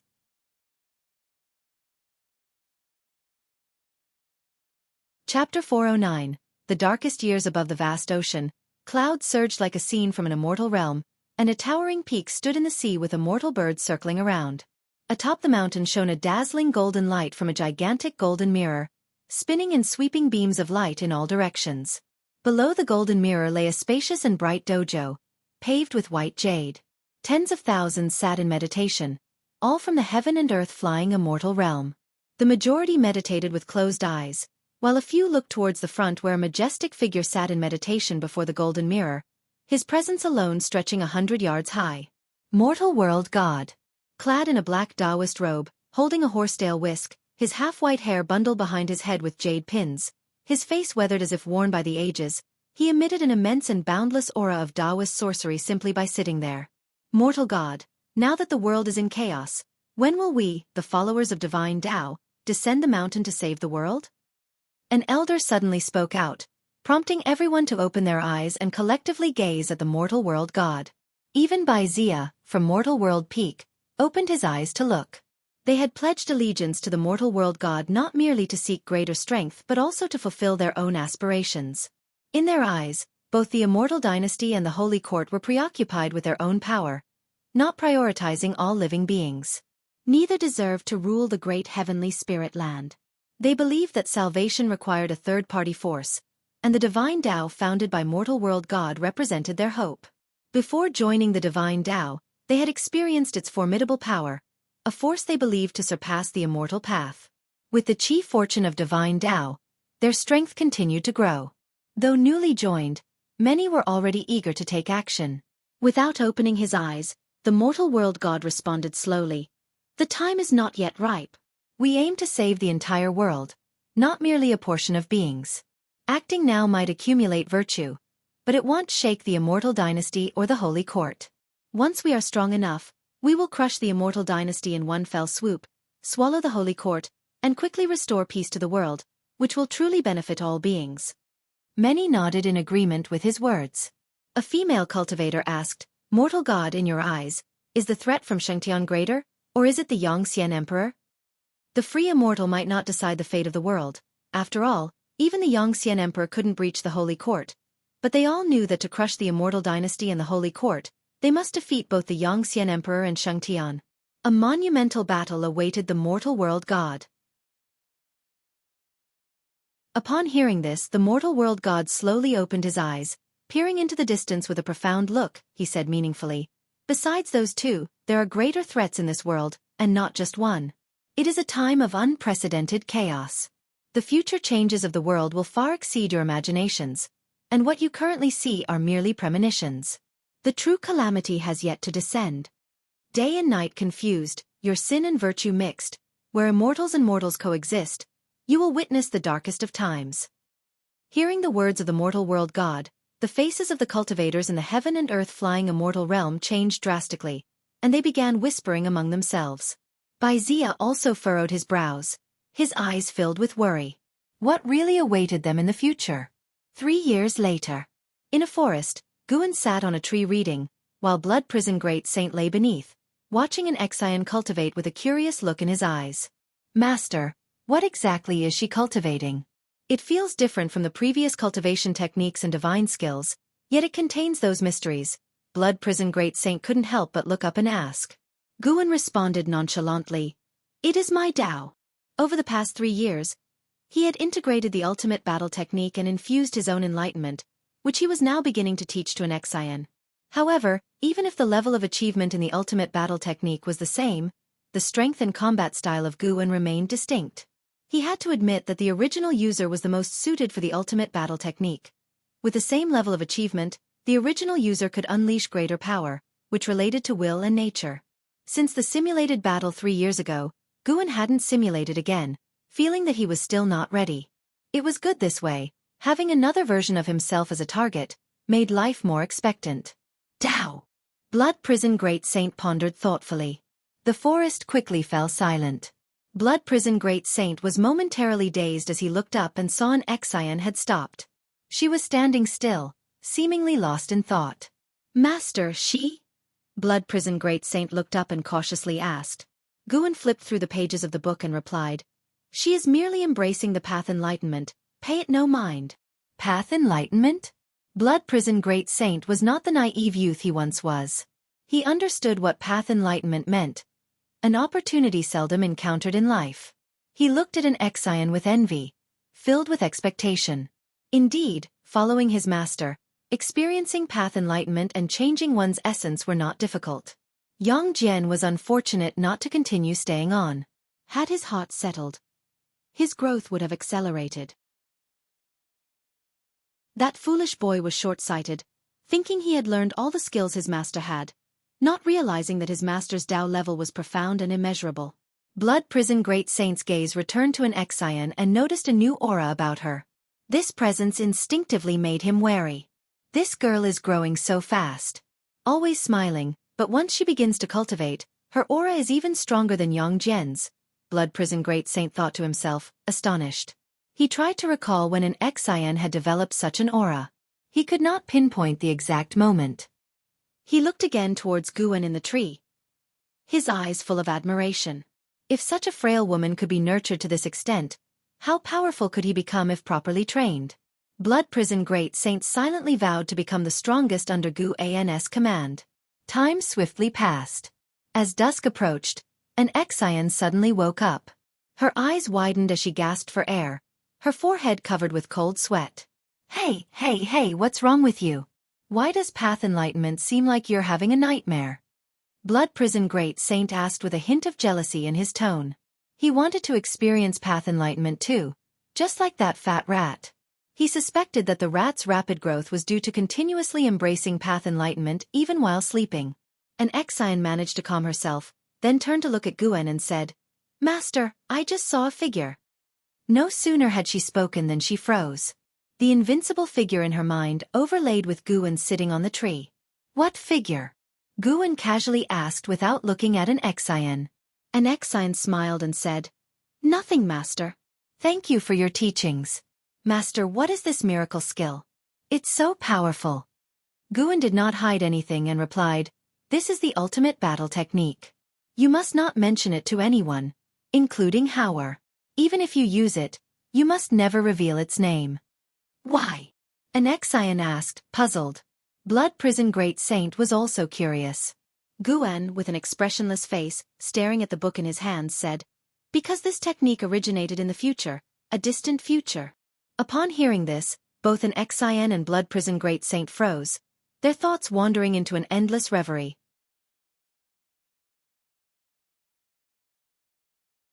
Chapter 410 Past Life Background in the Distant Future. An Xian and Blood Prison Great Saint were deeply shocked by Guan's words. They harbored no doubts, only boundless longing. How advanced must Guan's Tao level be to obtain Taoist sorcery from the future? An Xian let her imagination run wild for a moment before she couldn't help but ask, "Master, you can see the future, what is it like? How long into the future will I live?" Blood Prison Great Saint also looked toward Guan, eager to ask the same question. Who wouldn't be curious about their own future? Guan replied indifferently, "The future is not fixed. If you knew it, it would change." Upon hearing this, an Xian was not satisfied and pressed on, "Then is our fate good or bad?" Guan glanced at her and said, "With me, could it be bad?" A smile blossomed on Nzin's face as she began to flatter Guan. Blood Prison Great Saint was also excited, secretly admiring Guan's way of speaking. He thought it supremely domineering and decided he needed to learn it as well. Continue training. Well, return later. Guan continued reading, giving instructions aloofly. Elated, an Xian turned around and began to reflect on her previous enlightenment. Although training with ultimate battle techniques had slightly extended in Xin's maximum lifespan, it was not substantial. The lifespans of an Xian, Yilan, and Zhenqin were all increasing slowly. Guan could only try to get them to reach the Nirvana realm as soon as possible for a chance at a breakthrough. Currently, they primarily relied on the primordial reincarnation skill and Gu-Ans elixirs to extend their lives. Guan was only reassured by their high cultivation spirit and their refusal to give up on training. As night fell, Guan descended from a tree and began to guide in Xin's cultivation.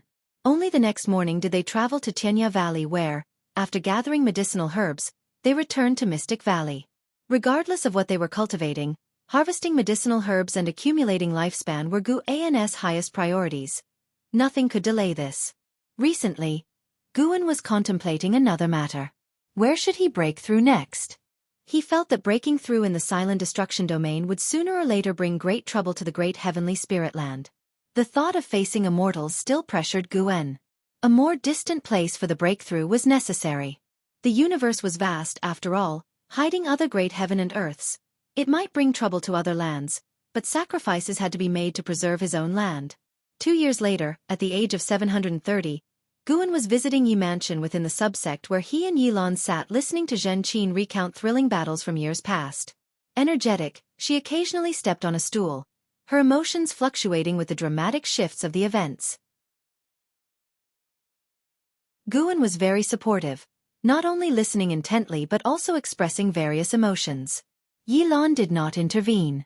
She watched Zhenqin boast to Guan with a smile. As the spring breeze swept through the courtyard, she felt nothing could be better than this day, having all the people she cared about around her. Wasn't this the luckiest thing in life? After Zhenqin finished, she sat down, hands on the table, and looked at Guan, asking, "Master, is the divine Tao that's been widely discussed recently real or fake? The mortal world's deity speaks greatly, but for many years there hasn't been any real movement, just rampant rumors." The rumors of the divine Tao had reached the supreme sect. It was said that believing in the divine Tao could grant divine power and help one survive the upcoming darkest years, quite miraculous indeed. Guan had also heard such statements in the Third Medicine Valley, but he hadn't taken them seriously. The future was becoming more chaotic, and the deity of mortal world's divine Tao was merely one part of the grand torrent of the world and hardly decisive in the future's direction. The deity's proclamations were loud, but essentially, he was just a pawn of the Holy Court. How could a pawn compare to the Holy Court? More free immortals would appear. During Gu-Ans' previous breakthrough, 2 free immortals had sneaked into the reincarnation vortex, the purpose of which was still unclear. Who can really know what's true or false? But I've heard it's quite chaotic overseas. If the divine Tao can relieve suffering and difficulty, even if it's false, I'm willing to believe it's true, Guan responded, his words sincere. In his view, the might of an immortal wasn't key. Since one is deemed an immortal, they should prioritize aiding all living beings. Whether in his past or present life, stories about immortals were always about righteousness and great benevolence, signifying that the meaning of immortals wasn't merely human fantasy but rather a notion once conveyed by the immortals themselves. Since it had been conveyed, that was the role these immortals granted themselves. Zhenqin nodded and said, "Exactly, what difference is there between an immortal that doesn't help others and the immortal dynasty or holy court?" The world certainly did not need another immortal dynasty or holy court. Yilan spoke up, "These matters are too distant for us. Why think too much about them? It might be better to contemplate how to achieve nirvana." Hearing this, Zhenqin frowned slightly and asked, "Nirvana, is there really hope for us?" Despite already being a great cultivator of the void-crossing realm, she still felt Nirvana realm was unattainably distant. She could hardly imagine how others had reached the Nirvana realm. "Of course there is. If you keep hope alive, anything can be realized. I believe you can do it," Guan said cheerfully. Both women had reached the void-crossing realm, and a century ago, they had unleashed their cultivation levels, their maximum lifespans extending beyond 1,200 years. Yilan looked at Guan, her gaze falling on his forehead. Gu-Ans' apparent cultivation level remained at the nascent soul realm, but both she and Zhenqin knew he must be concealing a stronger cultivation level, especially since the primordial reincarnation skill was passed to them by Guan. Over the years, Guan's bearing had grown increasingly strong, nothing about him indicating mediocrity. Master, if you release your cultivation level, could you reach Nirvana realm in one go? Zhen Qin asked curiously. Guan said, Nirvana realm? You underestimate me. I could directly advance to the 9 heavens of immortal path. Master, how many drinks have you had? Do you think I'm bragging? So, are you saying you're even more formidable than Xianxia Emperor? Let's say it's 50-50. What does that mean? That you have a 50% chance? Zhen Qin burst into laughter at Guan's jests, and started boasting along with him. Yilan watched them amusedly, though she didn't think Guan was as powerful. After all, she had grown up with Guan, and knew the beings of immortal path realms were ancient creatures thousands of years old. It was said that Xianxia Emperor had lived an indeterminate number of years, an evident age gap existing there. However, Yilan thought of Sword Venerable Fudao backing Guan. That old man probably did have a 50% chance against Xianxia Emperor. Guan's bragging might also have been backed by inquiries to Sword Venerable Fudao, getting such an answer. After a long chat, Guan saw that the conversation had run its course and rose to take leave. Yilan tried to keep him, but Guan, wishing to explore the subsect, politely refused. Guan left Yi Mansion alone and then strolled around the city. Compared to Supreme Sect, the order in subsect seemed even more chaotic, with many stalls on the street selling practical items. All disciples coming to subsect aimed to train in the lands of demons. Many disciples bore wounds. As the world descended into chaos, numerous demon and ghostly creatures infiltrated Taitsong continent, coming for survival. Guan didn't stop them. Their arrival also helped the human race cultivators to grow stronger. Of course, it was more dangerous, but ultimately, everything depended on individual strength.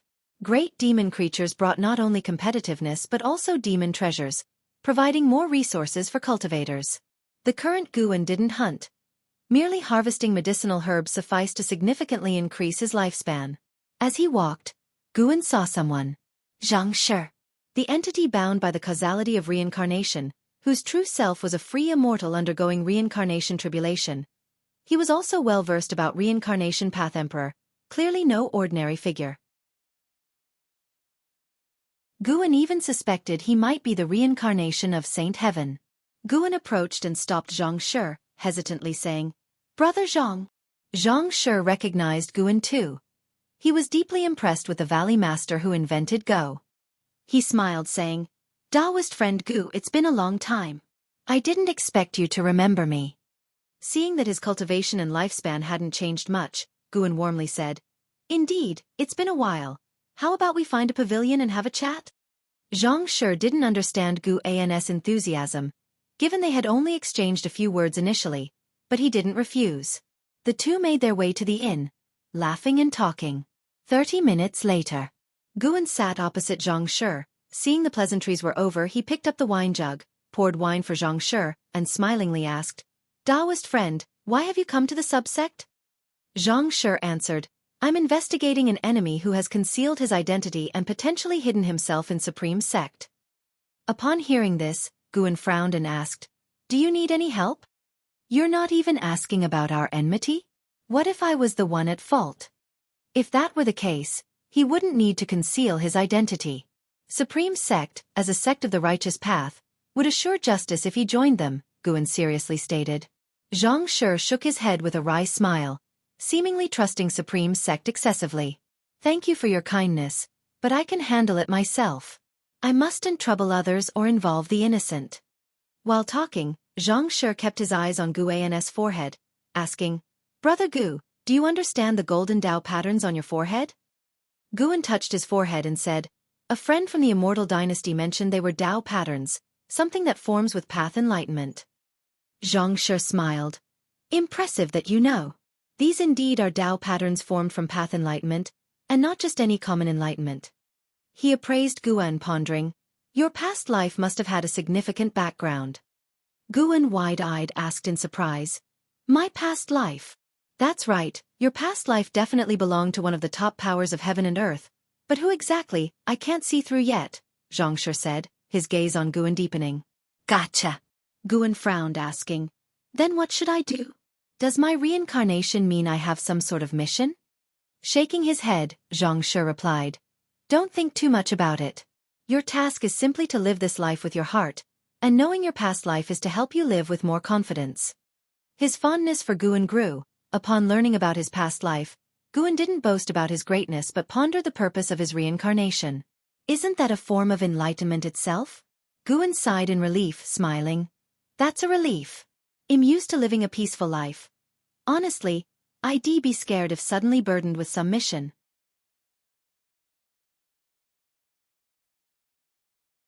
Chapter 4:11. The Strongest Person. What do you want to do in this life? Xianxia looked curiously at Guan. He had gone through many reincarnations, in pursuit of a unique experience in each one, which left him somewhat lost in this life, unsure of what to strive for. He had been a savior, worshipped as an immortal by all beings, had played the role of a world-destroying demon king, and even lived as a mortal. With the increase in the number of his reincarnations, his confusion grew.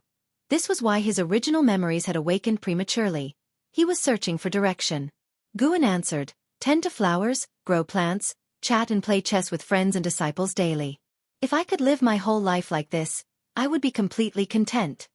Xianxia asked in surprise, then what is your pursuit in immortal cultivation? Upon hearing the question, Guan looked back at him with confusion and asked, isn't the purpose of immortal cultivation to satisfy the life one desires? I already have what I want, so why should I pursue cultivation further? My cultivation now is not about becoming stronger, but about living longer to enjoy more of this kind of life. Xianxia's expression changed subtly as he pondered Guan's words. Which is more important, life or cultivation? He knew all too well how difficult it was to attain longevity. Many people appeared to live for thousands of years, but they spent their entire lives desperately pursuing cultivation, and the total time of genuine happiness they experienced might not even surpass that of a mortal. At the same time, Guan offered him a new way of thinking. Reincarnation didn't necessarily require one to be a certain type of person. It could also be about experiencing life in different ways. Seeing Guan again, Xianxia felt that Guan possessed a transcendental quality, one that not even some free immortals had.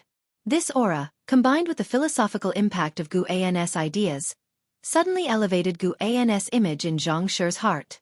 Xianxia's gaze towards Guan turned different, and he began to inquire about the joys in Guan's life. Guan didn't hide anything and talked on and on. The topics were all everyday matters, but when recounted by him, they carried an unusual significance. Even the bickering between the bull demon king and the white spirit rat brought laughter to Xianxia. In the ensuing conversation, it was mostly Guan speaking, and Xianxia listening intently. As Guan narrated, he also calculated Xianxia's karma. The more he interacted with Xianxia, the more he could deduce, allowing him to glimpse into Xianxia's past. He saw many scenes. Xianxia was unaware that Guan was deducing his fate. In fact, he was doing the same with Guan. After a while, when Guan finished speaking, Xianxia remarked, meaning can be found in the ordinary life. No, everything that exists has meaning, and cultivation's pursuit of Taoist sorcery and nature should indeed be about experiencing all aspects of the world. Guan seized the opportunity to ask, you know about my past life, does that mean you have one too? After all, both of them were nascent soul realm cultivators. Xianxia nodded, indeed, I also have a past life. A male cultivator at the neighboring table couldn't help but roll his eyes, winking at the female cultivator opposite him. Guan and Xianxia were bragging so impressively, it made everyone around increasingly curious to hear what else the two could boast about. Guan asked, why do we reincarnate? According to what you've said, we must be very strong. Did we get injured? No, quite the opposite. We reincarnated to challenge even higher realms. It's the reincarnation tribulation. In those cycles, one forges their Tao, and upon full realization, one can transcend the 9 heavens of immortal path, embarking on the true path of cultivation, Xianxia replied. He didn't lower his voice deliberately, nor did he fear others overhearing. Guan, intrigued, asked, how many times must one undergo the reincarnation tribulation? It varies from person to person. The reincarnation tribulation has no limit. I once met someone who was also undergoing it, but he seemed to have long surpassed the 9 heavens of immortal path. Xianxia said this with a vision of a figure appearing before his eyes. his gaze revealing fascination. After hearing this, Guan was interested. Could it be that even those in the Tao fruit realm must still endure the reincarnation tribulations? Xianxia continued, truthfully, the enemy I seek is also using the reincarnation tribulation to conceal his identity, probably to investigate Sword Venerable Fudao. At the mention of Sword Venerable Fudao, the surrounding disciples started to become restless. You can't be serious? That's way too audacious. Sword Venerable Fudao is not someone you can just call out. Ridiculous. Do you truly believe you've reached the 9 heavens of immortal path? Ha ha ha, truly delusional. As the mockery from all around increased, Guan said with resignation, shall we change our location to talk? Xianxia nodded. Guan rose to pay the bill and then left the inn with Xianxia, but the laughter inside the inn continued for a long time. The two walked on the bustling streets, continuing their discussion about the reincarnation tribulation. Guan was very curious about it, and Xianxia didn't hide anything. The rules of the reincarnation tribulation are hard to define. Sometimes, you may go to the past, sometimes to the future, or even to other great heaven and earths, but one thing is certain, wherever you are, your reincarnated self will never meet your original self, as if bound by some cosmic law that restrains the cultivators within the reincarnation tribulation. Xianxia's face showed a look of nostalgia. Guan couldn't help but ask, what would happen if one reincarnation tribulationist met another? That depends on personal choice. Even if they fight to the death, it won't affect their reincarnation tribulation. However, I prefer to exchange knowledge with others like now. It's a pity that you haven't awakened the memories of your original self, otherwise we could share much more. Xianxia revealed a smile. He paused and then said, reincarnation is like this crowd, seemingly chaotic yet orderly, with a beginning and an end. Even if you meet along the way, ultimately everyone will reach their own destination. Then do you have memories of your past life? Of course, I am the consciousness of my original self, only unable to wield the powers of the original. Upon hearing Xianxia's words, Guan feigned courage and asked, then may I ask you about your... That, I am afraid, is not possible. It would bring you tremendous trouble. Xianxia immediately refused. Tremendous trouble? You couldn't possibly be from Xiangtian, could you? Guan inwardly sneered, thinking even if it were Xiangtian, he would not be daunted. Have you ever met anyone during your reincarnation tribulation who left a deep impression on you? Someone who is also undergoing the reincarnation tribulation. Guan shifted the subject and asked. That Xianxia was willing to converse so much was quite unexpected to Guan. He didn't think Xianxia was foolish. Clearly Xianxia was confident, unafraid that speaking of these things could cause him trouble. Indeed, there have been such individuals, from both the past and the future. Let me mention one from each. Xianxia mused. Neither stopped walking as they spoke, their figures seemingly on the verge of being swallowed by the sea of people. In the past, I encountered a being known as the Cold Emperor, born with immense chi fortune, as if all things under heaven and earth paved the road for him. When I met him, he had already become the supreme under heaven, which is unimaginable. A reincarnated body reaching the 9th level of the immortal path. He was just one step away from ending his reincarnation tribulation. When mentioning the Cold Emperor, Xianxia's face was full of respect. Guan asked, what do you mean by just one step? Did he fail? Correct, he failed. I watched him fall, eradicated by a powerful being beyond my understanding. I too received a warning from that being, with eyes that seemed to peer into the universe. Xianxia's face showed a hint of fear. Guan thought of the mysterious giant eye he saw in the depths of the universe during his breakthrough. Could it be the same entity? Guan couldn't help but think of the heavenly spirit god, suspected to be synonymous with the eyes. At present, the heavenly spirit god is definitely the strongest being he knows of, residing at the edge of the universe, extremely formidable. During later reincarnation tribulations, I never saw that powerful being again. Perhaps it's because my reincarnated body wasn't strong enough. But in the future, I met another reincarnated body, even more unimaginable, because he actually managed to traverse the river of time within the reincarnation. He came from a far distant future. We are not from the same epoch, but somehow we met. His spirit is absolutely the strongest I've ever seen. This spirit has nothing to do with cultivation level. It is a kind of will, as if no existence could ever crush his fighting spirit. Xianxia looked intensely, while Gu An's expression became odd. Could it be Ji? Guan pondered carefully but couldn't recall if Ji had ever met Xianxia. Who knows what Xianxia from the past looked like? What was his name? Guan couldn't help but ask. Xianxia smiled and said, he has but one character to his name, Ji. He defeated all the strong throughout every epoch in the great heavenly spirit land, pursuing battle throughout his life. Embarrassingly, I never got to fight him. He didn't even know me. I just watched from a distance as he faced the world's mightiest, even against the entire world, and he still won. I will never forget that sight. If there is truly a strongest being, I believe he could become the strongest. With his capabilities and fighting spirit, he is certain to transcend the 9 heavens of the immortal path and challenge even higher realms. Just as expected, Guan secretly felt triumphant. Ji was himself, impressing Xianxia within the reincarnation, a rather satisfying notion. He pressed on asking, you have no idea about his ending? I don't. After single-handedly sweeping away all powerful beings, he broke through the void and continued his journey. But as of now, his journey has not reached our epoch. Perhaps his original self was born in the future, so I am quite looking forward to meeting him later and having a fair and square decisive battle, Xianxia said, clenching his fists with a gleam of fighting intent in his eyes, a stark contrast to his usual refined self.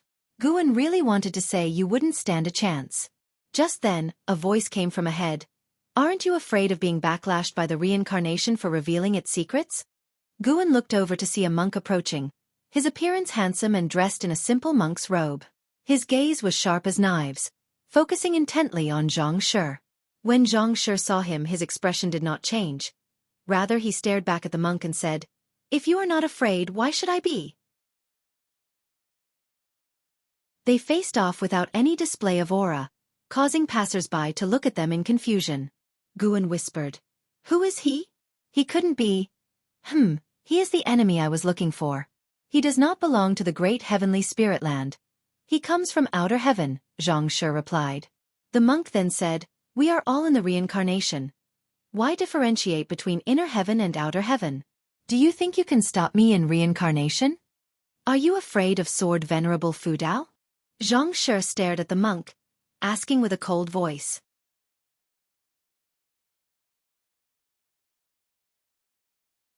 Chapter 412, Supreme Demon Realm, Apocalypse, Yuchan, Divinity Transformation Realm, 3rd Layer 762/1500/1600.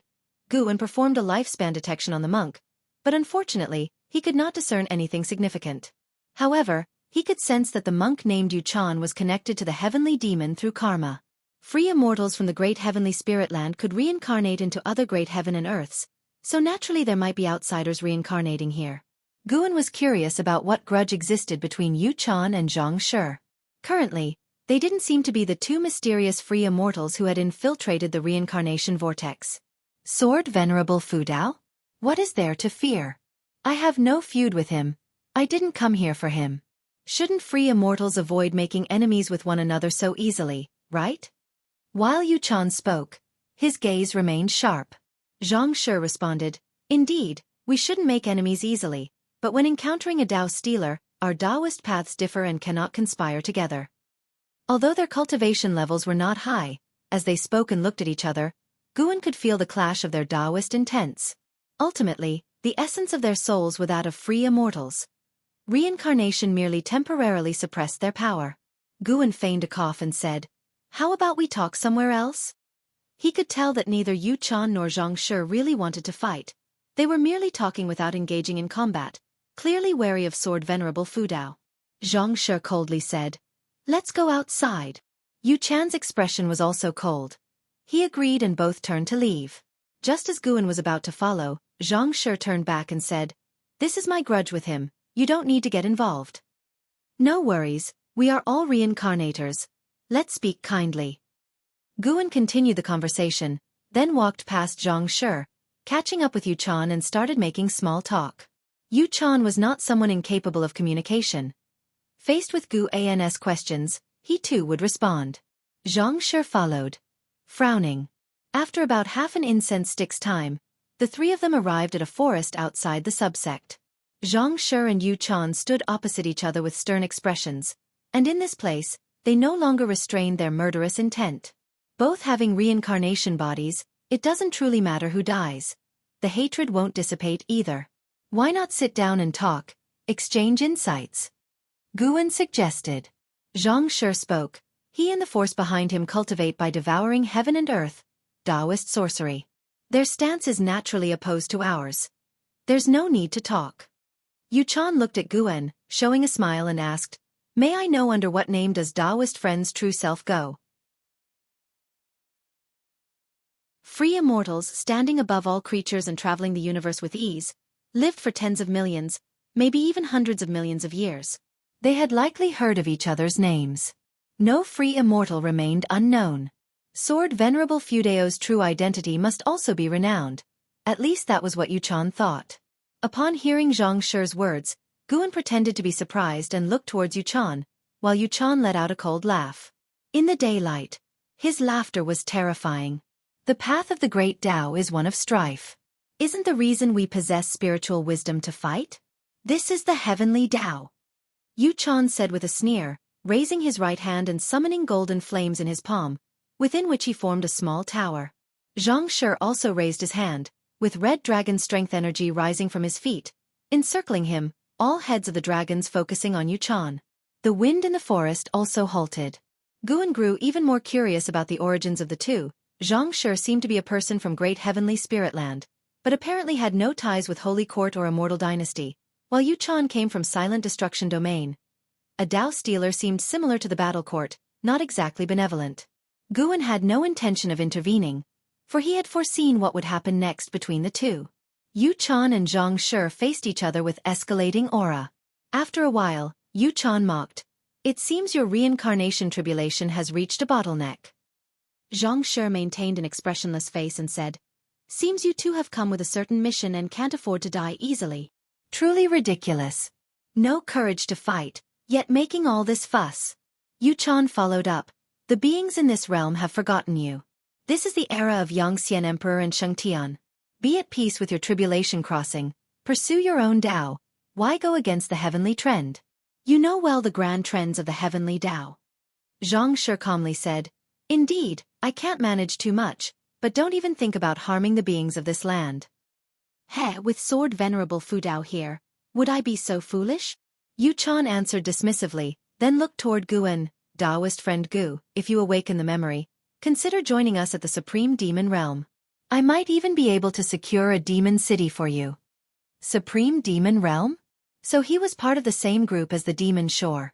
Guwen, having eradicated the Demon Shore, was destined not to ally with the Supreme Demon Realm. However, in the Demon Shore's memories, the Supreme Demon Realm had already fragmented. How could Yuchan still try to recruit people under the name of the Supreme Demon Realm? Perhaps the force behind Yuchan wished to rebuild it? No wonder the future trends of the great heavenly spirit land became increasingly complex, involving many intricate karmic ties. Not to mention the Immortal Dynasty, Holy Court, there were also Heavenly Demon, Battle Court, and now the emergence of the Supreme Demon Realm. In this life, I merely seek peace. When I die, speak to my original self." Guwen responded. Yuchan paused, then shook his head and laughed, finding Guwen to be a peculiar individual. Xianxia also showed a smile, pleased that Guwen had refused. Yuchan looked back at Xianxia and said, "Let it be. When the great calamity descends and heaven and earth reshuffle, if you haven't completed your reincarnation tribulation, you'll perish along with the great heavenly spirit land. Your time is running out." As soon as he finished speaking, Yuchan vanished on the spot. Xianxia, after hearing, muttered to himself, "Indeed, his target is the Holy Court." Guwen couldn't help asking, what do his words mean? Will the great heavenly spirit land be destroyed?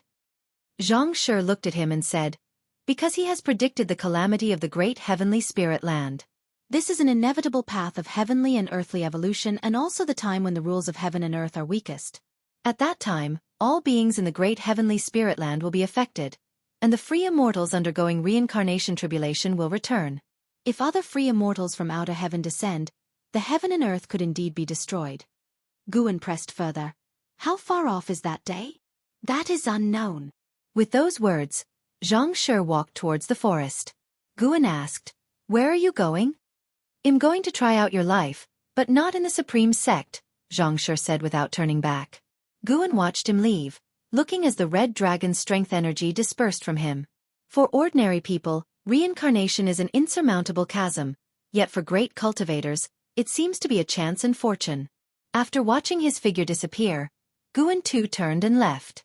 Late at night, Xianxia was painting in her cave, holding a brush in her right hand and rolling up her sleeve with the left, her beautiful face furrowed in frustration as if she had encountered a problem. Her right hand, holding the brush, trembled, never managing to make a stroke. After struggling for a long while, she suddenly put down the brush, let out a long sigh, and seemed to relieve a burden. Why can't I paint the city from my dreams? Xianxia muttered to herself. For some time now, she had found it difficult to paint the scenes she dreamt of or imagined, which distressed her greatly. Because your Tao level is not high enough. A cold voice suddenly sounded, startling Xianxia into looking up. A figure emerged from the wall of the cave, revealing itself to be Yuchan. Xianxia straightened up, her expression cold, and asked in a stern voice, "Who are you? Intruding into another's cave is a grave offense." Yuchan surveyed Xianxia and smiled. "It seems you haven't completely recovered your memory. However, you have her karmic aura. I can't be wrong. Since that's the case, I'll help you. I need your power, Demon Shore." He stepped towards Xianxia. Xianxia had never heard of the Demon Shore, but the intruder's actions were provocative in her eyes. A nascent soul realm daring to trouble her? She immediately grabbed a wooden zither nearby and plucked the strings. The harsh sound of the zither resonated, and visible sound waves rushed towards Yuchan. His monk robes fluttered violently, his gaze sharpened, and he uttered one word, "Stop!"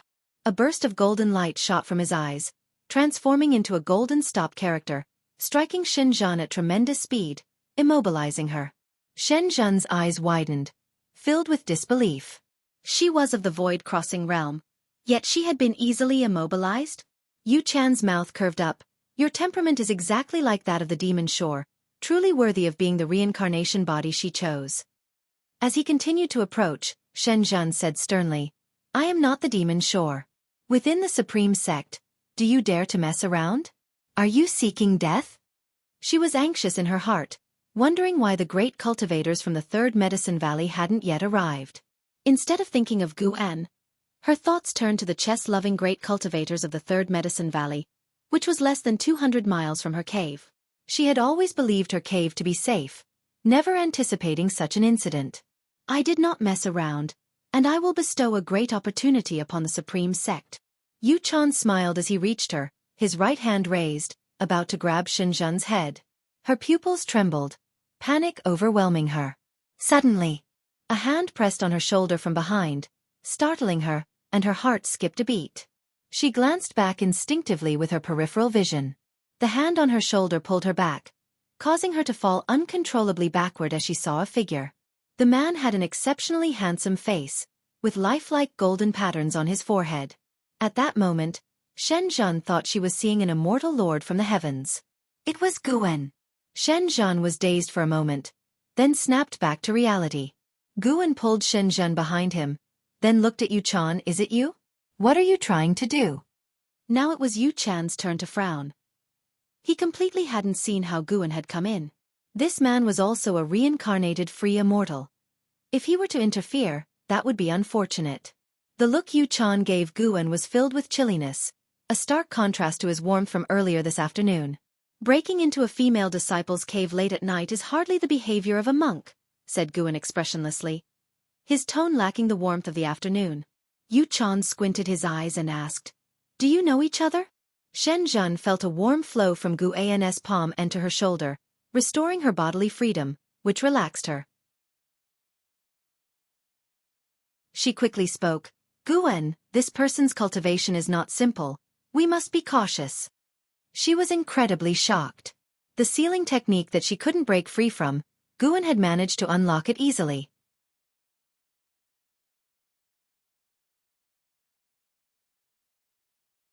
Chapter 413, Tower of Limitless Heaven and Earth. Hearing Xianxia's words, Guan didn't respond. His gaze was fixed on Yuchan, his expression indifferent to the extreme. Yuchan could tell from his look that he was resolute. It seemed impossible to take Xianxia away by bypassing him. Yu Chan sighed and said, "We were having such a pleasant conversation, I didn't expect you would still stand in my way." "Well, if you could walk together with him, how could you possibly share the same path as me?" "I was foolish." He took a step back. Xianxia was curious upon hearing this. Did these two know each other? And from the other's intention, he was trying to win over Guan. That was quite normal. Guan was strangely charismatic, able to make connections with all sorts of demons and spirits, even forming friendships with great cultivators that transcended age. However, she didn't know who this person was or why he wanted to win over Guan, lost in her wild guesses. Yu Chan lifted his right hand, and a golden flame surged in his palm. The small tower reappeared. The first glimpse of the small tower made Xianxia feel a chilling dread. Danger! She instinctively looked at Guan and saw no fear on his face. Her own heart gradually settled down. Although she didn't understand the confidence underpinning Guan, she subconsciously believed in him. Guan's gaze also fell on the small tower, but before his eyes, another notification also appeared. Hostility from Yu Chan. Once triggered, it is deep-seated hatred. Truly befitting of someone from the supreme demon realm. Guan sighed. Why bother? Why bother? Yu Chan seemed to have heard a great joke. The golden light burst forth from the small tower in his hand, and his expression became hideously fierce as he roared in a low voice. Do you realize who you are? Suddenly, Guan swung his sleeve, and a gust of wind rose from the ground, instantly dispersing Yu Chan's corporal body. Even his monk robe turned to ash. The golden small tower fell to the ground with a clear sound. The cave quickly fell into silence. Xianxia seemed to have been struck by an immobilization technique, standing frozen in her spot, unable to snap out of it for a long time. You have successfully seized 85 years of lifespan from Yu Chan, Divinity Transformation Realm, 3rd layer. Looking at the notification before him, Guan felt a pang of regret. Although a reincarnation of the free immortal, this Bodhi's lifespan was pitifully short. Guan turned his head and looked at Xianxia, asking with a smile, "Aren't you usually very brave? Fearless of the heavens, fearless of the earth. Why are you so frightened tonight? I really want to sketch this moment for you to see yourself." Xianxia snapped back to reality and couldn't help asking, "What exactly is your cultivation level?" Guan slightly raised his chin, looking down upon her with a smile. "When you are strong enough, you will naturally know my cultivation level." Xianxia wanted to keep talking, but the golden small tower suddenly emitted a burst of golden light, causing the environment in the cave to change abruptly. It was as if they had been transported to the starry sky of the universe, standing on a meteor. Shocked, Xianxia turned around subconsciously and looked up. It was her first time in the universe, even though she had dreamt of such a scene before. Guan, on the other hand, was not surprised and calmly gazed into the depths of space. The golden small tower was rising, set deep in the universe. The windows of the tower opened and a golden flame gushed out like a stream turning into an ocean, magical and unstoppable. When Xianxia noticed this scene, the golden flame rapidly coalesced into a giant face, larger than both heaven and earth, looking down upon them. Yu Chan's face. But the aura was entirely different. Especially his eyes, filled with a commanding brilliance, making it impossible to clearly see his pupils. In front of Yu Chan's colossal face, Guan and Xianxia were smaller than dust particles. This shock was greater than when the immortal Lord of Autumn Evening had appeared. Because now she wasn't in the heavens or on earth, but situated in the boundless universe. Within this vast cosmos, Yu Chan's face still dominated her field of vision. How could she not feel overwhelmed? She subconsciously drew closer to Guan, grabbing the sleeve of his robe. Guan looked at her and smiled reassuringly. "What's there to fear? I am right beside you." Looking at his smile, Xianxia felt an indescribable mix of emotions. Fear, despair, curiosity, and anticipation. "Who exactly are you?" Xianxia stared at Guan and asked. She wasn't foolish. She knew Guan was definitely not as simple as just a valley master from Medicine Valley. No wonder the sect leader always came running to him. Wait a minute. Could he be? A wild guess crossed Xianxia's mind, causing her to widen her eyes in astonishment. "You are not a reincarnation body." Yu Chan's voice rang out, filled with wariness. Guan looked back at him and laughed. "Your divine skills are not bad, mixing the false with the real, but can you escape my 5-finger mountain?" As he spoke, he lifted his right hand. Yuchan seemed to sense something, his eyes suddenly widened, a terrifying power welling up within them. Gu An's right hand moved swiftly, as if he was grabbing at the starry sky. When he drew back his hand, his right fist clenched. The starry universe vanished accordingly, and Shenzhen only felt a blur before her eyes. When her vision cleared, she was back in her own cave. Guan stretched languidly and said, "It's late at night, time to sleep." He walked toward the entrance of the cave dwelling. Shenzhen stepped forward and asked, "What's wrong with him?" "He won't come back again." "I hope only you and I know about what happened tonight." Guan left those words behind and disappeared around the corner of the tunnel. Shenzhen stood in place, recalling what she had seen and heard earlier. She felt as if she were in a dream. "Have I soul transmigrated into another world?" Shenzhen muttered to herself, then followed and sat down at the desk. She raised her hand and with a wave, the wine pot flew over through the air, yet her hand trembled. Inside the third medicine valley, Guan sat in the loft, holding a golden miniature tower in his right hand. The commotion from Shenzhen's cave dwelling had been deliberately isolated by him. Even the Sun and Moon Netherworld Emperor hadn't sensed any disturbances or anomalies. The divine thought true immortal was very strong, but in the eyes of a free immortal, it was nothing significant, and for the Taoist hidden immortal, even less different from a mortal spirit. Guan was using his divine thought to search for Yu Chan's soul, which was encapsulated within the tower itself. As he had guessed, Yu Chan and the entity behind him wanted to rebuild the supreme demon realm. He had invited Demon Shore many times and been rejected, until hundreds of years ago when his reincarnation body sensed the karma of Demon Shore. He then saw hope to win over Demon Shore. Yu Chan's reincarnation tribulation was on its last step, which was why he could retain the memories of his past life. The closer to successful tribulation crossing, the more memories from past lives the reincarnation body retained. Xianxia was just one step away as well. Ji Xiaoyu probably had a bit more distance to cover. The more reincarnations there were, the stronger the control of the original being over the reincarnation body became. During the early stages of the reincarnation tribulation, it was like reincarnation. Until death, one couldn't recover the memories of past lives. The current supreme demon realm was very strong, with more than 10 free immortals. Leading them was the supreme demon emperor, with an unfathomably deep Tao level. Even Yu Chan did not know how extensive his cultivation level was. The supreme demon realm had many targets, and the great heavenly spirit land was just one of them. They wandered deep within the silent destruction domain. Guan retracted his divine thought, and with a clench of his right hand, the golden sand drifted out from between his fingers, then turned into fly ash. This golden tiny tower was also an immortal path supreme treasure, built by Yu Chan over millions of years, stronger than the immortal path supreme treasures controlled by the Holy Court because it had never left its master. You have successfully seized the lifespan of the Sun and Moon Netherworld Emperor, free immortal realm 9 layers, 42,580,928 years. The prompt that popped up did not surprise Guan. It seemed the reincarnation tribulation allowed the original being's lifespan to temporarily pause, and crossing the reincarnation tribulation did not consume the lifespan of the original being. Guan was contemplating this when the golden sand in front of him reassembled into the golden tiny tower. This tower was named the Boundless Heaven and Earth Tower, capable of creating domains, much like the cosmic stars cape that Guan and the other had previously entered. Within that domain, its master could suppress enemies, even create limitless illusions to stupefy them. Guan looked at the Boundless Heaven and Earth Tower with a smile curling the corners of his mouth.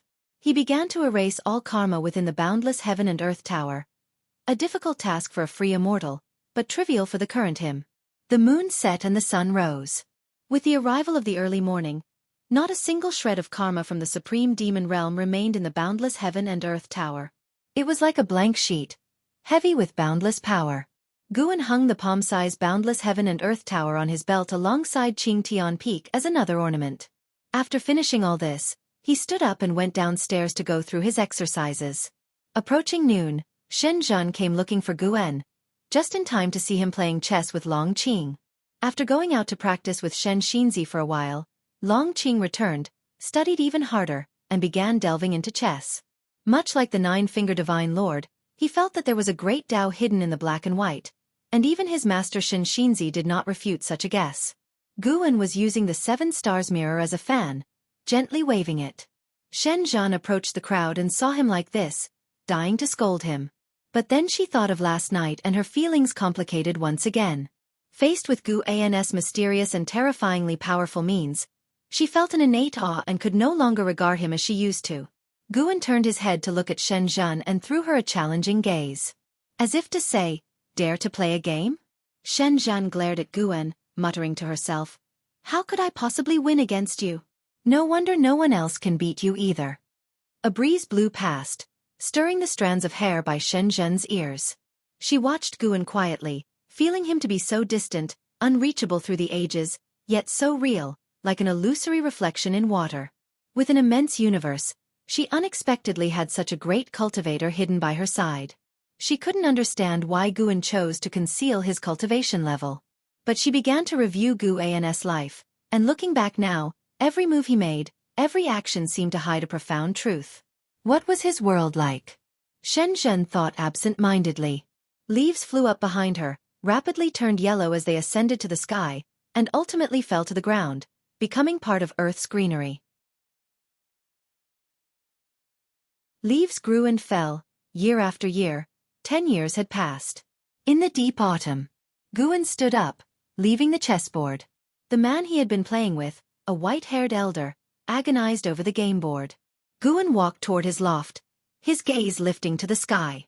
"It's time for a breakthrough," he thought to himself, a smile involuntarily forming on his lips. What realm lay beyond that of the Taoist hidden immortal? He arrived at the front of the loft, just as Xiaoyu was stepping out. "I have to leave Medicine Valley for a bit, I'll talk about it when I get back," Guan declared first, then hurried upstairs.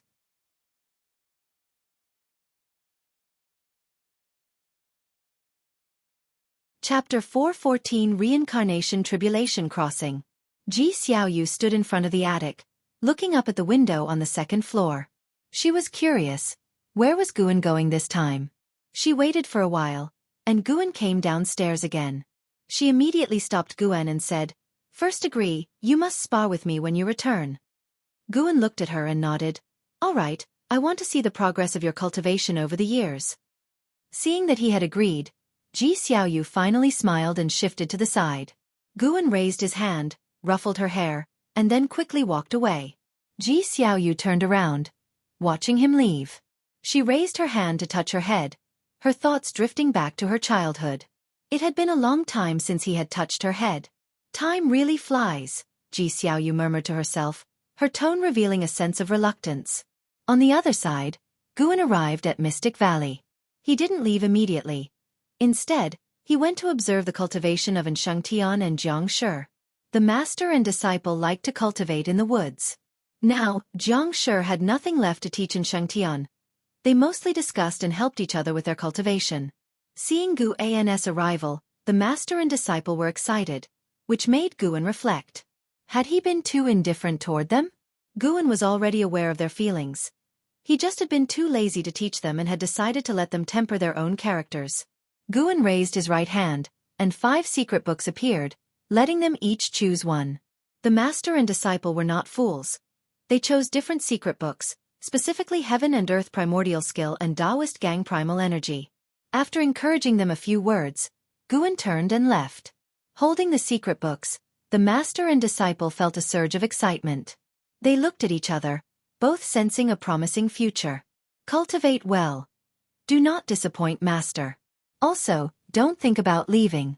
Guarding Mystic Valley is our lifelong duty, Jianghu sternly advised.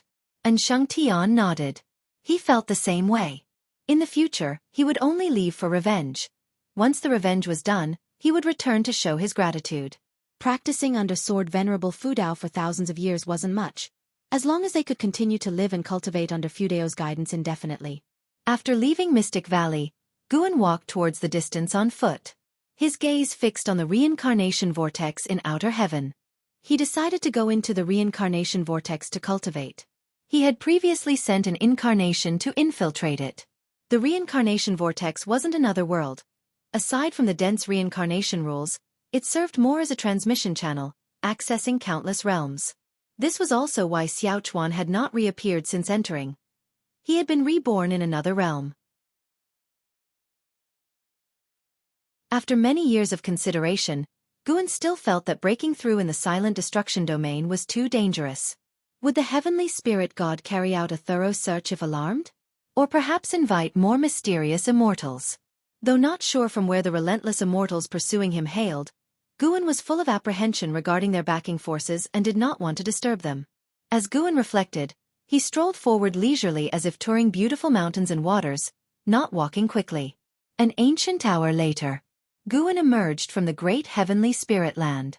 Beneath his feet seemed to be an invisible staircase. He ascended step by step. Along the way, divine thought true immortals were engaged in a grand battle, the battlefield covering the sky. Yet Guan walked between the two divine thought true immortals, invisible to their senses. Their mana passed through Guan without causing any harm or even encountering any obstruction. As Guan walked upward, he looked down upon the world.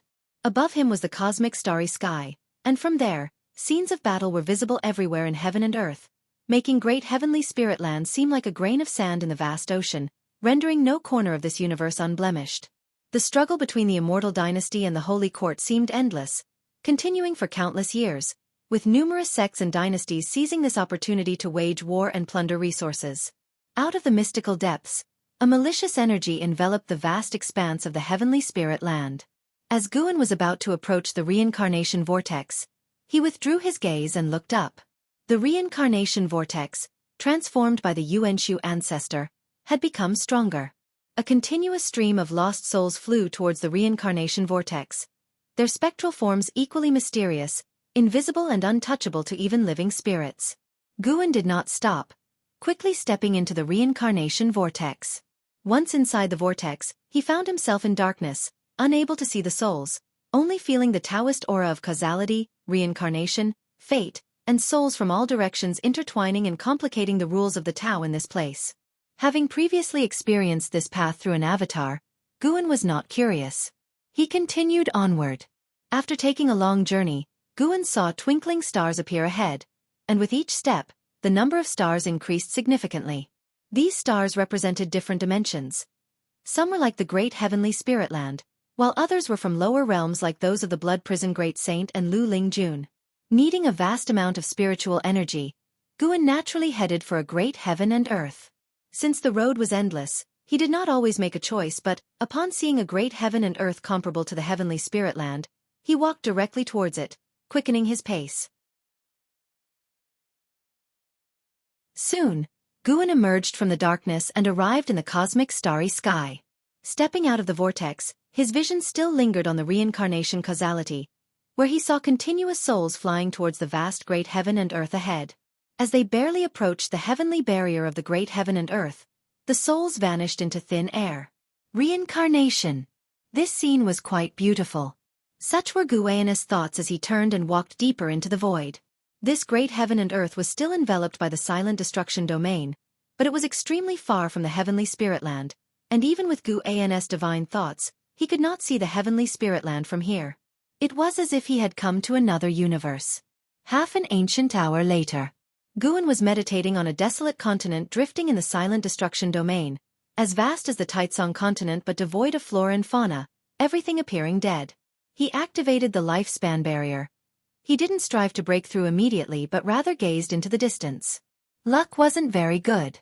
He had just arrived and saw free immortals fighting. Guan was captivated by their battle, watching intently. These two free immortals were not as strong as the divine cicada demon lord, but being free immortals, the commotion was huge, causing the Tao spiritual energy to surge immensely. After watching for a while, Guan turned his head towards another direction, his expression turning peculiar. He saw a skull that looked humanoid, floating in the depths of the darkness, observing the battle from afar, just like him. This skull exuded an ominous aura, something Guan had never felt before, not even during reincarnation evolution. What is this aura? Guan frowned, increasingly eager to understand it clearly. This aura made him want to destroy the other party immediately. An inexplicable hostility. Under Guan's gaze, the skull began to move forward, entering a strange state, and Guan deduced that the free immortals could no longer sense its presence. Was it planning to strike at the two free immortals?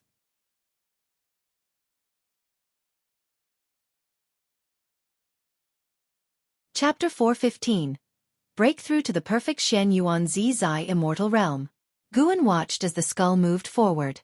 Because the distance was too far, he was unable to use lifespan detection and could only follow with his divine thought. The two free immortals continued their fierce battle, not sensing the greater danger that was approaching. Guan could feel that the skull had not reached the perfect realm of the Taoist hidden immortal, yet it was even more dangerous than a free immortal. He had no idea what kind of divine power it was using that made it undetectable to free immortals. Time continued to pass. Half an hour later, while the two free immortals were locked in a stalemate using their mana, the skull suddenly appeared, growing immensely large, and devoured both free immortals in one bite. Then, turning into a rainbow light, it vanished into the depths of darkness. The cosmic void fell silent afterward. The great battle seemed as if it had never occurred. Although surprised, Guan had no intention of pursuing the skull. It just so happened that its appearance coincided with his breakthrough, a noise that would allow the blame to fall on it. Guan pulled up his attribute panel. Name: Guan. Lifespan: 740/3, 329, 223, 602. Physique: Han Yuan refined void body. Cultivation level: perfect state of Taoist free immortal, 33 billion years of lifespan. Advancing one great realm was not difficult. A smile spread across Guan's face as he decided to start by enhancing his physique. He immediately invested 1 billion years of lifespan into his physique, and a steady stream of notifications appeared.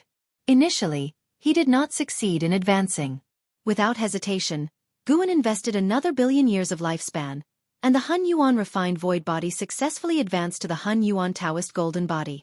Tao spiritual energy surged towards him, and the lifespan barrier's display of lifespan consumption began to change wildly. Closing his eyes, Guan delved into the transformation of the Han Yuan Taoist golden body.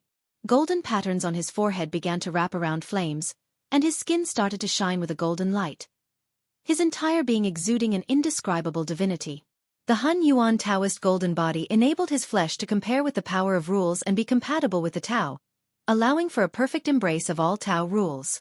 This meant that from here on, Guan could study any kind of Tao. Not only that, but the Han Yuan Taoist golden body could also bring about a metamorphosis for his mana, with his soul receiving a tempering by the Tao. It was an incredibly wonderful process, devoid of any pain. The silent destruction domain also began to resonate with the changes. As Tao spiritual energy roared and Tao rules quaked, the area of influence expanding. Creatures hidden within the silent destruction domain emerged one after another, some frantically fleeing, others investigating the cause. In front of Guan, a black sea dragon with 9 dragon heads flew on clouds. The continent beneath Guan was only half the size of one dragon head. This was a landmass comparable to the Taitsong continent in size, indicating just how enormous the sea dragon was. None of the beings detected Guan's presence. The formidable strength of the lifespan barrier remained undetected by all. After half an hour had passed, Guan opened his eyes and began to invest his lifespan into the eternal infinite skill. 1 billion years of lifespan advanced the eternal infinite skill to the great Tao unlimited skill, achieving mastery realm. Another half an hour went by, and Guan started to upgrade his ability, the Tao representation divine thought skill, critical for hiding his cultivation level and needing to be upgraded in sync. Similarly, investing 1 billion years, the Tao representation divine thought skill was elevated to the great thousand Shen void skill, reaching the realm of complete understanding and integration. Next, he worked on upgrading his stepping path of Aegis step and the ultimate path formless body. The stepping path of Aegis step was the only movement technique he was researching with combat significance, while the ultimate path formless body could prevent causal inference, hiding his true identity, both equally important. He invested 1 billion years of lifespan into each. The stepping path of Aegis step advanced to the eternal measuring heaven Tao step, achieving mastery realm. The ultimate path formless body advanced to the formless and invisible freedom body, reaching the pinnacle of achievement. Once all his inheritances were complete, he checked his attribute panel and saw he still had over 27 billion years of lifespan left, with more than 80 million years already consumed by the lifespan barrier. He decided not to upgrade the divine skills and ultimate skills of his past life incarnations like Long Zhan and Lu Han, since these skills were the culmination of his past lives' achievements, of extremely high grade and rank, and he intended to comprehend his own path. After some thought, Guan invested another billion years of lifespan into the Taoist Gang primal energy, his protective technique, which should also aid in tribulation crossing. Eventually, the Taoist Gang primal energy advanced to the protecting Tao divine essence, achieving a realm of seamless proficiency. The silent destruction domain had descended into total chaos, with countless divine thoughts and divine senses sweeping through and numerous forces wandering about. Centered around Guan, entities were active in every direction. Even from the distant great heaven and earth, various creatures flew out to investigate the situation. The extraction of Tao's spiritual energy was now affecting the heaven and earth rules of the great heaven and earth. Panic was spreading. After Guan completed the inheritance of the protecting Tao divine essence, he was clad in golden light with a white halo swirling around him. The white halo abruptly shrank and merged into his body, blending with the Hun Yuan Taoist golden body. It was as if a layer of flowing light spread over his skin, covering every inch of his body. His skin returned to its original state, but his demeanor now far surpassed what it had been before. He seemed like a supreme deity that commanded all things, his gaze indifferent, exuding a commanding presence that looked down upon all living beings.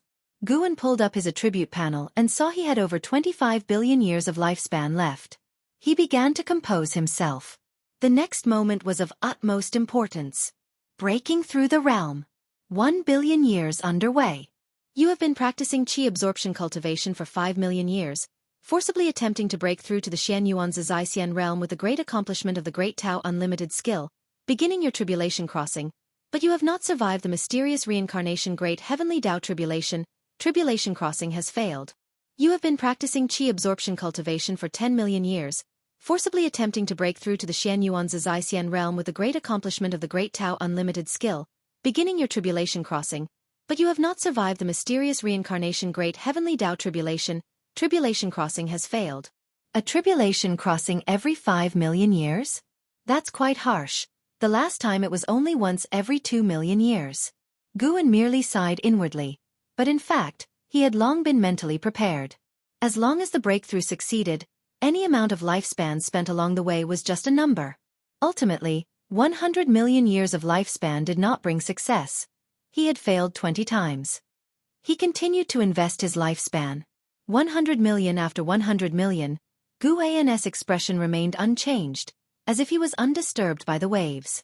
When 10 billion years had passed and all had resulted in failure, he slightly opened his mouth. There were still 6 billion years of lifespan left.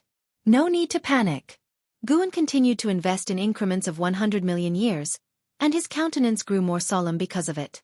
After another 500 million years, the sixth 100 million year investment. Finally, Guan saw the notification text lengthen suddenly.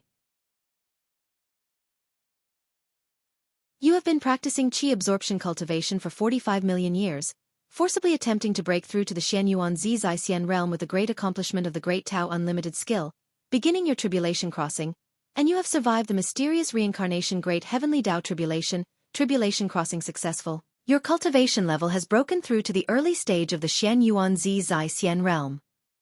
You have been practicing qi absorption cultivation for 100 million years. Your cultivation level has increased. 55 million years could not advance even a minor grade and rank. Guan felt the Tao's spiritual energy vibrate again, and continued to invest lifespan striving to reach the perfect realm in one breath. Finally, after spending more than 600 million years of lifespan, he broke through to the perfect realm of the Xianyuan Xian realm. Guan looked at the speed of lifespan depletion within the lifespan barrier, and his heart settled down. With the remaining 400 million years of lifespan, he should not be drained dry. He closed his eyes, immersing himself in the fortune he had cultivated for himself. From the distant void came the roaring flames of battle, where a great cultivator was fighting. The disturbances in the silent destruction domain had persisted for a while now, and various powers, unaware of the truth, were growing uneasy and began to suspect one another, leading to friction. The continent beneath Guan began to tremble as if it were about to shatter. As time went on, more figures joined the battle, and eventually, 2 of them came above the continent to fight, each wielding a divine weapon like heavenly gods in combat, locked in fierce battle. They did not know that a terrifying existence surpassing the free immortal level was breaking through below them. Guan's Tao fruit began to evolve, adorned with Xianyuan Tao patterns, The life-bound great divine power, the longevity true word born from the Tao fruit, also started to strengthen, merging more extensively with more Tao rules and heaven and earth rules, which allowed the scope and depth of the longevity true word to become broader and deeper. When Gu An's cultivation level stepped into the realm of Xianyuan's Zai Xian, endless memories surged into his mind. His past, his future, and even illusory alternative destinies. At the crossroads of life, each choice he could make would generate different lines of fate, and these lines would continue to branch out in the future. Only the path he truly took remained his reality. Though the others were illusory possibilities, with sufficient strength, they could also be realized. To make them real, one would need to create the same heaven and earth.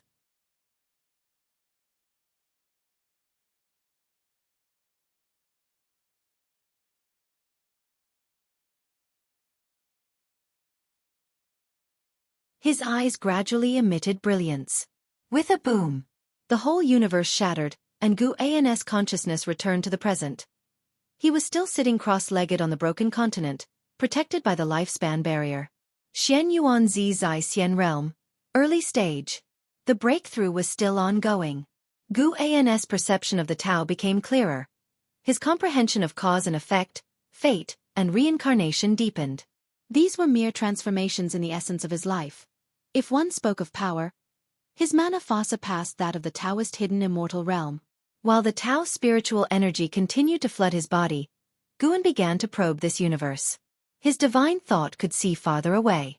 First, he saw a colossal gate deep in the universe, very similar to the land of extreme fall, where the heavenly spirit god who executed Ji was guarding such a gate. Boundary Gate. When executing Ji, the heavenly spirit god had mentioned the gate's name, adding that anyone who approached the boundary gate was defying the heavenly Tao and deserved to be utterly annihilated. Could every universe have a boundary gate? Guan saw that there was no one beneath the boundary gate, a silent and eerie void. Intuition told him that drawing near to the boundary gate would lead to trouble. He withdrew his gaze and looked in the direction of another great heaven and earth. His divine thought captured all creatures within it, even overhearing their interactions. This great heaven and earth was named the Great Vacuous Heaven and Earth and was home to 3 free immortals, also in a state of chaos.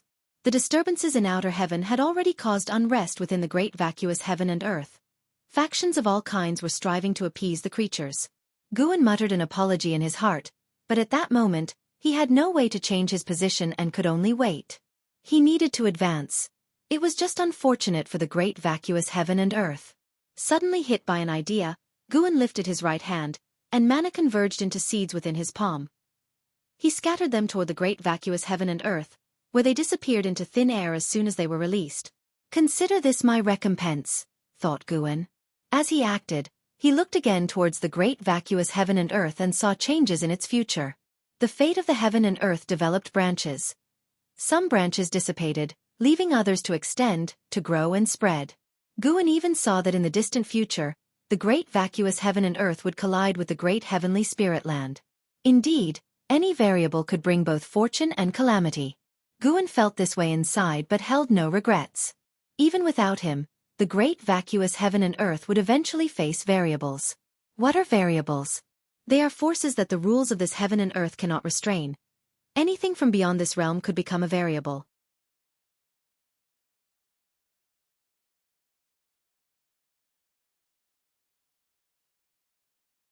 The Nine-Finger Divine Lord had always been baffled by how Guan managed to win against him and suddenly had a bold thought. Could it be that Sword Venerable Fu Dao was advising Guan on his chess play? Maybe. Yes. That must be it. The Nine-Finger Divine Lord's gaze toward Guan was filled with anger. The boy had no sense of martial morality. Guan let Ji Xiaoyu make the first move, and she did not hold back. After 7 moves, Guan sensed that Ji Xiaoyu was mobilizing the power of the primordial Taoist talisman. She indeed came prepared. The Nine-Finger Divine Lord, shocked, looked towards Ji Xiaoyu and marveled inwardly. What kind of power was this?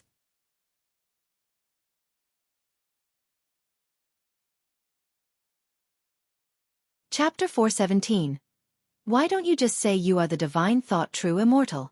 The primordial Taoist talisman continuously unleashed the power belonging to the reincarnation path emperor, causing Ji Xiaoyu's divine sense to rapidly strengthen.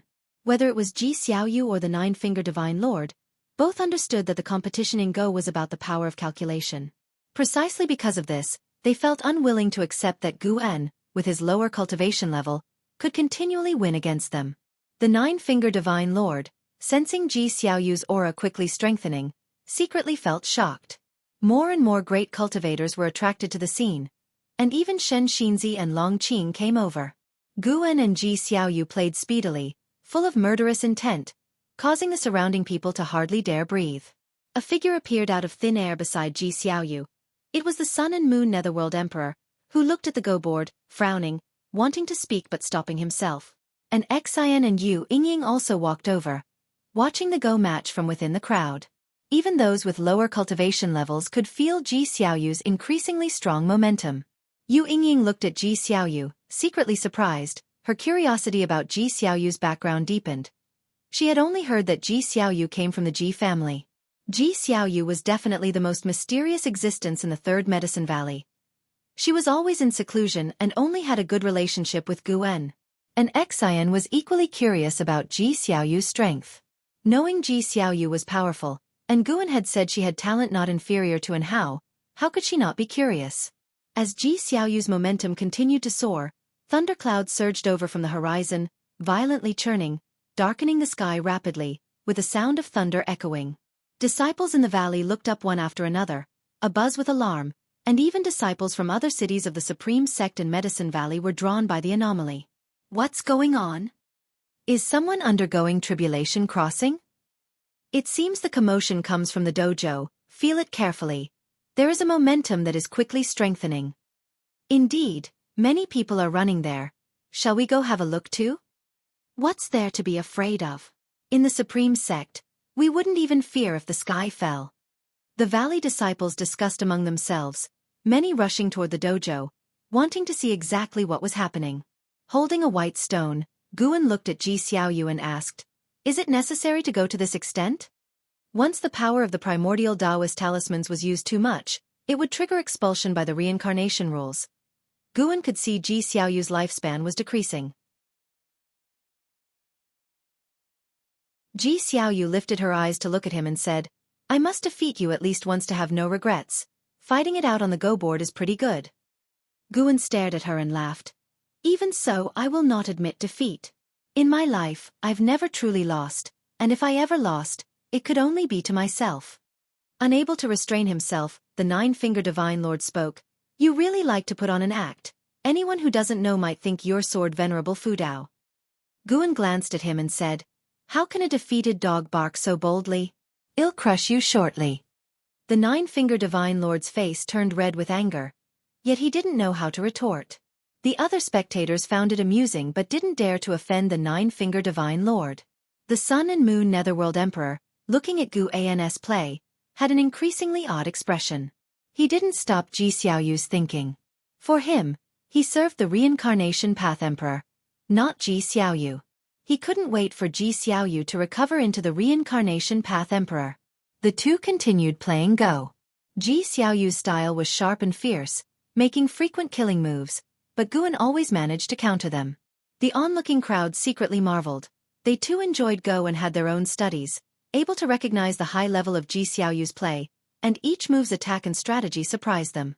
Yet, despite that, Gu En always managed to resolve Ji Xiaoyu's every aggressive move. His play was not as overpowering as Ji Xiaoyu's, but it gave off an undefeatable momentum. Boom! A clap of thunder resounded beneath the storm clouds, startling many. Looking at the Go board, Ji Xiaoyu's face was cold, her eyes filled with a compelling force, and the momentum of her moves continued to strengthen. In contrast, Gu En looked composed.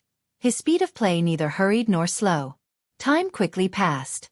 As time went on, Ji Xiaoyu's moves became slower and slower. With the strengthening power of the primordial Taoist talisman, her calculation speed increased. However, no matter how much she sped up, she couldn't turn the tide of attack, and the pressure mounted with each move made, even giving her the feeling that she could not defeat Gu En. Ji Xiaoyu lifted her eyes to Gu En and saw the smile on his face, out of place compared to the furrowed brows and intense tension of the onlookers. The player seemed as calm as the gentle wind and clouds. The more confident he was, the less sure Ji Xiaoyu felt inside. Could it really be that she would be forced to reveal her true self? Ji Xiaoyu frowned, a shade of hesitation flickering in her eyes. Suddenly, Guan made his move, his voice clear. Let's stop here, you've lost. Ji Xiaoyu's frown deepened, and as she was about to speak, Guan raised his hand and drew the go containers toward him. Before Ji Xiaoyu could react, Guan waved his right hand, and the go stones from both containers sprang out, black and white stones successively landing on the board. Everyone was taken aback, not understanding what he was doing. Ji Xiaoyu looked at the go board, her expression rapidly changing. The expressions of the Nine-Finger Divine Lord and the Sun and Moon Netherworld Emperor also turned odd. As the black and white stones continued to fall, with other stones rising, the path played by the black stones appeared no different from when Ji Xiaoyu personally played. After 10 breaths, no more stones fell, and the situation on the board was decided, with white winning. The others also realized. Had Guan simulated Ji Xiaoyu's play? They were all cultivators with extraordinary memories, unlike ordinary people, recalling the situation of the previous moves. The higher the cultivation level, the quicker their expressions changed. Their gazes toward Guan were filled with disbelief. Could he really calculate that? Sun and Moon Netherworld Emperor had the highest cultivation level, and he covertly compared them. The go strategy simulated by Ji Xiaoyu was very strong. If it were him, it wouldn't have been easy to win. Nine-Finger Divine Lord looked at Guan, opened his mouth, but ultimately, he couldn't utter a word. Guan looked toward Nine-Finger Divine Lord and asked with a smile, "Fancy a game?" Nine-Finger Divine Lord's expression turned serious. "Forget it, another day maybe. Today's game was very impressive. It gave me a lot to ponder. I need to comprehend it well." Guan laughed. This senior's tone was perfectly captured. He looked toward Ji Xiaoyu and asked with a smile, "What's the matter? Can't handle losing?" Ji Xiaoyu took a deep breath and turned to Guan. "I lost." The innate Taoist talisman within her began to stabilize and her imposing aura dissipated. She stood up and walked to the side. Sun and Moon Netherworld Emperor took the chance to sit down. "Let's play a game." Guan looked at him and asked, "Do you even know how to play?" "How could I not? I've played here a few times before." Sun and Moon Netherworld Emperor glared at Guan, annoyed, feeling that the kid was too arrogant. Ji Xiaoyu came to Guan's side, her eyes complex, wondering about something. Nine-Finger Divine Lord, having seen Sun and Moon Netherworld Emperor once before, always thought him to have profound and unfathomable cultivation. He became interested, wanting to see if Sun and Moon Netherworld Emperor could beat Guan. Faced with the challenge from Sun and Moon Netherworld Emperor, Guan naturally wouldn't refuse. The two quickly got down to the fight. The others continued to watch the battle. An hour later, Guan stood up, looking down at Sun and Moon Netherworld Emperor under Ji Xiaoyu's shocked gaze. "Go is not as simple as you think." The surrounding disciples immediately cheered. They were unclear about Sun and Moon Netherworld Emperor's identity, but inside the Third Medicine Valley, they definitely supported Guan. Nine-Finger Divine Lord, Xianxia, and several other immortal Tao great cultivators looked at the go board, finding it hard to snap back to reality for a long time. Sun and Moon Netherworld Emperor trembled all over, his face full of disbelief. "How is this possible?" Sun and Moon Netherworld Emperor muttered to himself, unable to believe that he lost. Seeing Guan turn around, he immediately stood up and asked sternly, "Stop right there, who are you really? You're not Guan." When he said this, everyone followed suit in looking toward Guan, including Xianxia and Nine-Finger Divine Lord. Long Qing couldn't help but say, "What do you mean? Losing to my master and throwing a fit out of anger?" Sun and Moon Netherworld Emperor stared intently at Guan's back. "My cultivation is above the immortal Tao 4th layer heaven. Do you think he can beat me just like that? The ghost strategies I can calculate are beyond what a mortal spirit can imagine." Above immortal Tao 4th layer heaven? Above heaven and earth flying immortal? Even Nine-Finger Divine Lord and Xianxia were startled, their gazes at Sun and Moon Netherworld Emperor turning to fear. Guan turned to the side, looking contemptuously at Sun and Moon Netherworld Emperor. "Immortal Tao 4th layer heaven? Why don't you just claim you're a divine thought true immortal?" Sun and Moon Netherworld Emperor's face changed drastically, and Ji Xiaoyu's expression also shifted. She looked at Guan, feeling he was very unfamiliar. Guan stared at Sun and Moon Netherworld Emperor. "Since you're aware I'm stronger than you, how dare you speak to me like that while hiding in my residence?" His tone was indifferent, yet it exuded an immense pressure. The disciples discovered for the first time that their master could be this intimidating. However, they had never heard of divine thought true immortal. Even Nine-Finger Divine Lord and Xianxia were pondering what realm divine thought true immortal was. Sun and Moon Netherworld Emperor's face turned extremely ugly, his heart beating wildly as he faced Guan's gaze, feeling even more nervous than if he were causing trouble in the holy court. You are, Sun and Moon Netherworld Emperor said through gritted teeth, but the word sword Venerable Fudao were impossible to pronounce. Guan turned around and said to Ji Xiaoyu with a smile, "Let's go back to the room to talk." Ji Xiaoyu nodded subconsciously and then followed him away. Sun and Moon Netherworld Emperor stood in place, staring as they left. The others exchanged glances, all filled with confusion. Long Qing approached Xianxia, asking in a low voice, "Master, what realm is divine thought true immortal?" Xianxia did not answer. He too wanted to know the answer to this question. Nevertheless, one thing was clear to him. Divine thought true immortal was above heaven and earth flying immortal, and Guan was most likely even stronger than a divine thought true immortal. Otherwise, how could he have frightened Sun and Moon Netherworld Emperor into such a state? And Xian was the only one not surprised, only excited. She too wanted to display her powers in front of others like her master had.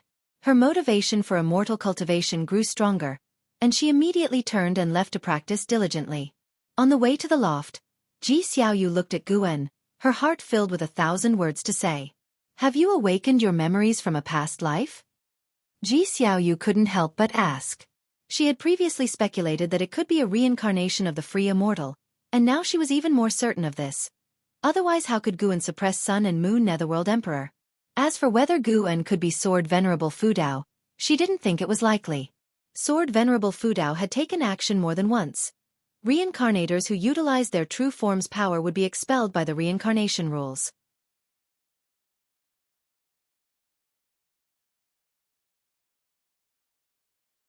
Chapter 418. Invincible across the Supreme Sect, awoken past life memories? I suppose that's one way to put it. Guan turned to Ji Xiaoyu with a smile and answered, having indeed recalled many memories from his past life. Ji Xiaoyu, upon hearing this, had a complex look in her eyes. She could sense that Guan had chosen to end the chess game early because he feared she was expending too much vitality. As a result, Guan had also been forced to reveal his cultivation level. Her mood was a mix of various emotions. Surprise, astonishment, reluctance, concern, regret, and more swirled within her. Guan saw through her thoughts, raised his shoulders with a smile and said, "Don't be dissatisfied, we can play chess again in the future, and you'll have more opportunities." "I fear I may not have much time left," Ji Xiaoyu murmured in a low voice. Guan turned his head to look at her and asked, "So, what do you want to do with the remaining time?" Ji Xiaoyu was the Reincarnation Path Emperor, and the Reincarnation Path Emperor was Ji Xiaoyu. It was only the differing memories that caused her fleeting emotional turmoil. Guan could transfer the memories of this life of Ji Xiaoyu to another person, but that wouldn't separate Ji Xiaoyu from the Reincarnation Path Emperor. Because there is only one soul. Moreover, memories and experiences can influence one's character, but one's true nature is determined at birth. Ji Xiaoyu understood this as well, so she never thought about breaking away from the Reincarnation Path Emperor. Her disquiet stemmed from her inability to imagine how her will would return to her original self after this life ended, as she couldn't feel the emotions from her past life memories when recalling them. "What do I want to do? Indeed, I need to give it some thought," Ji Xiaoyu mused. Guan offered no suggestions, letting her think for herself. The two returned to the house, while back in the dojo, the Sun and Moon Netherworld Emperor disappeared from sight, and the onlookers gathered to discuss the chess game that had just ended. Xianxia looked toward Guan's loft from a distance, took a deep breath and said, "Your master is no ordinary person." Long Qing, who stood nearby, couldn't help but roll his eyes at the remark. As if I couldn't see it for myself. Long Qing's feelings were equally complicated. He was close to Guan, always regarding him as a father, but in his heart, Xianxia was stronger. To cultivate with Xianxia, he had spent a significant amount of time with him, which resulted in less and less time spent with Guan.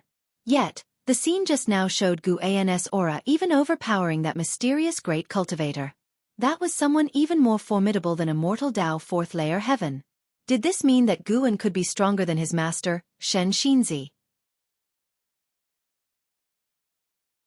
Long Qing suddenly felt this to be absurd, even hard to accept. If this were true, why didn't he cultivate with Guwen from the beginning? Long Qing's gaze shifted to an Xian, who was walking away in the distance. Suddenly, he thought that an Xian might know something. He must ask. How could someone so close to him hide such a cultivation level? What did it all mean? The altercation between Guwen and the Sun and Moon Netherworld Emperor became known in the days that followed, and the words divine thought true immortal remained in people's memories. 3 days later, LV Batian and Ji Hantian came to find Guwen. He received them, asking them to sit while he went to pour tea. Is it true that a being with a cultivation level above the immortal Tao 4th layer heaven has appeared in Medicine Valley? And that you managed to suppress them? LV Batian couldn't help but ask, his expression tense. His first reaction to the news was disbelief, but when his subordinates claimed to have witnessed it, he had to take it seriously. Currently, the Supreme Sect did not have a great cultivator of the immortal Tao 4th layer heaven to rely on. Sword Venerable Fudao did not count, for no one knew his cultivation level. Now, not only had the heaven and earth flying immortal phenomenon occurred, but his most promising, Guwen, allegedly could suppress such an existence? Impossible. LV Batian found the notion ludicrous, even suspecting that his own training had gone wrong, trapping him in an illusion realm. Ji Hantian's feelings were similar, with Ji Xiaoyu originating from a Ji family house servant. No matter what kind of fortuitous encounters Head had, it was impossible for him to be so powerful. Since you're already aware, why ask me? Guwen responded casually. When he had attained the Xian Yuan's Zai Xian, he decided he no longer needed to disguise himself as before, as long as he did not reveal his true strength. Even the Immortal Dynasty and Holy Court wouldn't suspect that Sword Venerable Fudao surpassed the Zai Xian, and by 2 whole great realms at that. The strongest of them, Xianxia, was still striving to reach the Taoist hidden immortal. Hearing Guan's words, LV Batian and Ji Hantian's eyes widened as they instinctively looked at each other. Ji Hantian signaled LV Batian with a glance, and after hesitating for a moment, LV Batian subtly nodded. Immediately after, Ji Hantian suddenly stood up and swung his palm towards Guwen, who had his back to him. But as soon as he moved, he was immobilized, unable to take a step, and he couldn't help but widen his eyes in shock. Guwen turned around, holding 2 cups of tea and walked toward Ji Hantian. As their eyes met, Ji Hantian's were filled with disbelief. As Guwen approached him, he sensed an incredibly terrifying presence, as if Guan's aura could crush him. If there's a next time, you'll die even if I don't lift a finger, Guwen stated flatly, looking at Ji Hantian without emotion. Ji Hantian was drenched in cold sweat. LV Batian hurriedly stood and said, he only wanted to test you, he had no intention of harming you. He too was terrified, looking at Guwen with fear in his eyes. With such momentum, it was absolutely an immortal Tao existence. Without any exaggeration, LV Batian had never in his life felt such a powerful aura. As for the terrifying beings like Sword Venerable Fudao and Immortal Lord Qiu Shi, their presence was directed towards heaven and earth, far from LV Batian. This time, it was a face-to-face feeling. Guwen retracted his aura and placed 2 cups of tea on the table. He sat down casually, then leaned back in the chair, looking at LV Batian and the other person, asking, now that it's confirmed, what are you going to do next? His tone was casual and he didn't emit an overwhelming aura, but it paradoxically brought an almost suffocating pressure to LV Batian and his companion. They had never imagined this young man could possess such spirit. At the same time, they pondered over Guan's words, unable to determine his attitude. Was Guwen hiding his strength, or did he not mind revealing it? Should they help Guwen with the aftermath? Guwen was not in a hurry, waiting for them to think.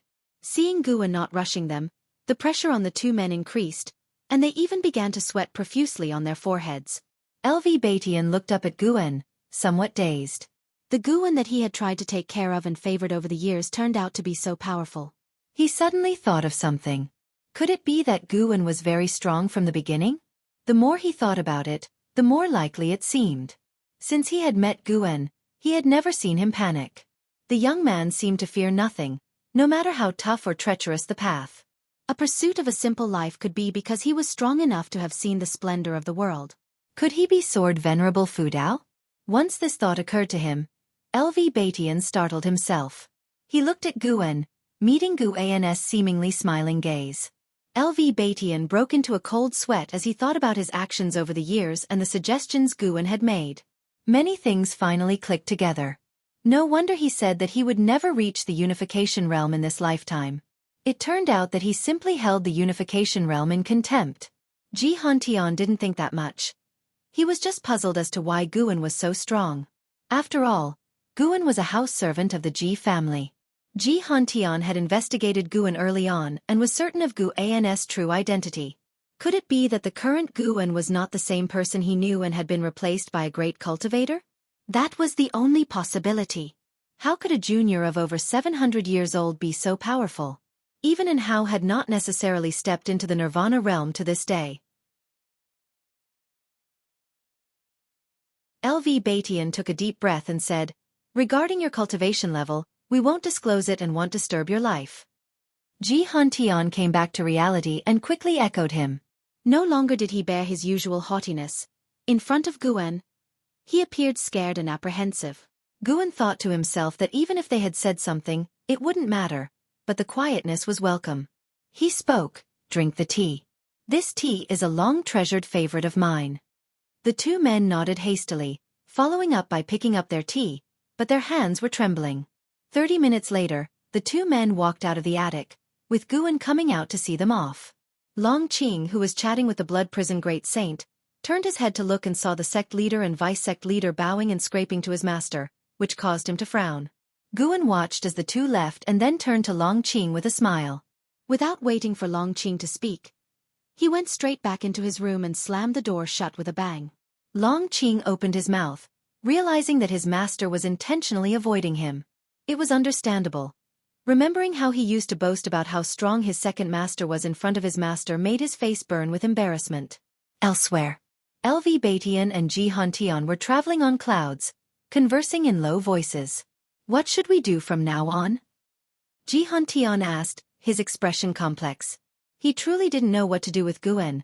They could no longer treat him as a subordinate, but given their past relationship, he felt awkward about trying to flatter Guan directly. LV Batian looked towards the horizon and replied, "Pretend as if we know nothing of this, and from now on, treat well those who have a good relationship with him. After all, he has worked diligently for the Supreme Sect, and those who are on good terms with him must also have made significant contributions to the Supreme Sect. The Supreme Sect cannot let them go unrewarded." After hearing this, Jianghu's eyes lit up. He couldn't help but admire LV Batian. Indeed, there is a difference between the sect leader and the vice-sect leader.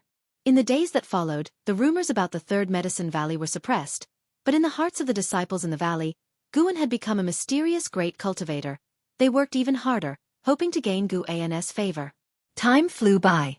During the autumn, Yilan and Zhenqin came to find Guan. The two women climbed upstairs and entered the room. "Master, we're now elders in the Hall of Elders of the subsect. Nowadays in the subsect, we're second only to one and above 10,000.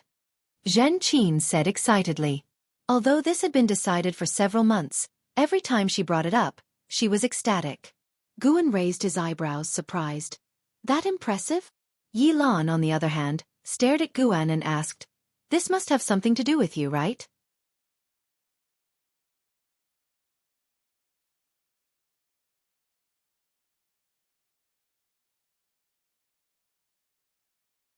Chapter 419. The Power of Tens of Millions of Years. For real, you think you can still beat Sword Venerable Fudao? Zhenqin chuckled, teasingly responding to Guan's claim. Guan raised his right fist and declared, "My punch carries the power of tens of thousands of years. Could Sword Venerable Fudao withstand it?" Tui tui tui. Don't talk nonsense. Be careful lest the old master hears you. Zhenqin suddenly became anxious. After saying that, she stood up, bowed towards the window with her hands pressed together. Apologizing on behalf of Guan. Guan watched with a desire to laugh but did not stop her, simply observing Zhenqin's performance with amusement. Yilan, on the other hand, was not afraid. She had always felt that there was a connection between Guan and Sword Venerable Fudao. Guan's words implied that his relationship with Sword Venerable Fudao was extremely good. So good that he could even joke with his superior. This made her quite happy. The better Guan's relationship with Sword Venerable Fudao, the safer she would be in the days to come. After Zhenqin apologized for quite some time, Under Gu An's urging, she sat down again. Guan inquired about their experiences in the Hall of Elders, and the two women did not hide anything. When they first joined the Hall of Elders, they faced much ostracism, and some even publicly humiliated them. However, the next morning, those people came to visit and apologized. After that, the Hall of Elders changed its attitude towards them, treating them very well. Yilan took this opportunity to grow her influence, and to her surprise, rather than being suppressed, the Hall of Elders even paved the way for them. So, Yilan concluded that someone must be helping them from behind. After much consideration, the only person they could think of who was capable of doing this was Guan. In the Supreme Sect, there were numerous women with more outstanding looks and higher cultivation levels than them. None of the great cultivators on the immortal path were interested in them, so it was easy to figure out the answer. From now on, perform your duties in the elder seats without worry, and don't feel too much pressure. If you encounter something you can't solve, come to me. Guan spoke earnestly. This was something the old him would never have said. Not because he had become more powerful, but because Xiaoyu's situation had made him realize that the time left for those around him was not long. He had billions of years, even more, of lifespan, but others were different. 100 years flew by in an instant, and how many centuries could a person live? In times of great chaos, it was possible that while he was distracted, the people he cared about might be enduring hardship. Why not be more open-hearted? Yilan responded, "Don't worry, we'll come to you." Xianxia nodded in agreement as well. They began to talk about interesting stories from their subsect. Guan listened intently, occasionally laughing genuinely. As dusk approached, Xianxia left, while Yilan decided to stay one more night before leaving. Night fell. While watching Guan read, Yilan casually asked, "Brother, what do you think of Miss G?" Guan's gaze remained fixed on the green hero travelogue he was holding as he countered, "Why ask so suddenly?" The atmosphere downstairs had become unnatural again. Ji Xiaoyu was eavesdropping. "Actually, I think you two are quite a match. With her talent, instead of enjoying fame and fortune, she stays in Medicine Valley, which is clearly for you." Yilan spoke softly, her eyes fixed on Guan, seemingly observing any change in his expression. Guan replied, "I know." Upon hearing his answer, Yilan's gaze flickered. Guan looked up at her and said, "Her reasons for staying include me, but there are other reasons as well. In life, especially for a cultivator, there are more important things to pursue, right?" Yilan smiled at his words, saying, "Yeah, in my 40s all I was concerned about was you, enchained by emotions. Now I have more to pursue. Rather than some nominal reputation, what matters more to me is that we are both alive and can keep each other company." She paused, then added, "Actually, I brought her up because I hope you, brother, would seriously consider her feelings. I can't accompany you forever. It's best if you don't cling to the past and keep forming new relationships, whatever those may be. At the very least, this will make you less lonely in the future."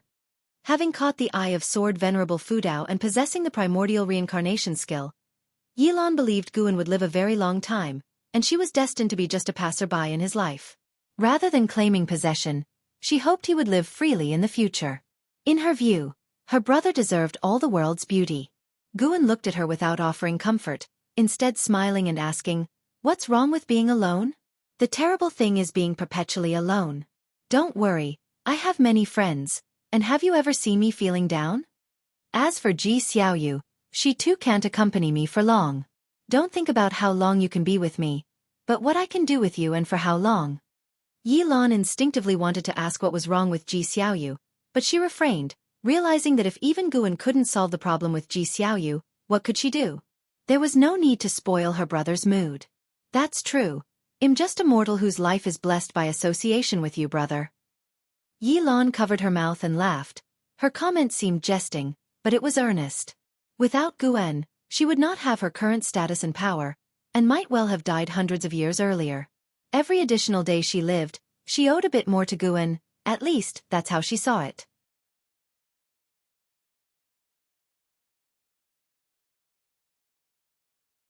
Could it be that Long Qing truly harbored a power even he hadn't noticed?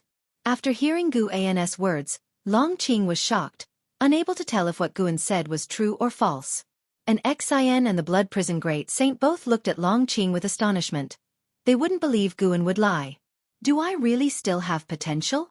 Long Qing couldn't help but ask, his face showing both nervousness and anticipation. Guan dismounted and walked up to Long Qing, resting his right hand on Long Qing's shoulder. Instantly, Long Qing's face turned pale, and his body began to tremble. How does it feel? Guan asked. Long Qing clenched his teeth and said, It hurts a bit. It was more than a bit. He felt like his body was about to fall apart, but he couldn't show weakness in front of his master. He was puzzled in his heart and didn't know what his master was doing. Testing him?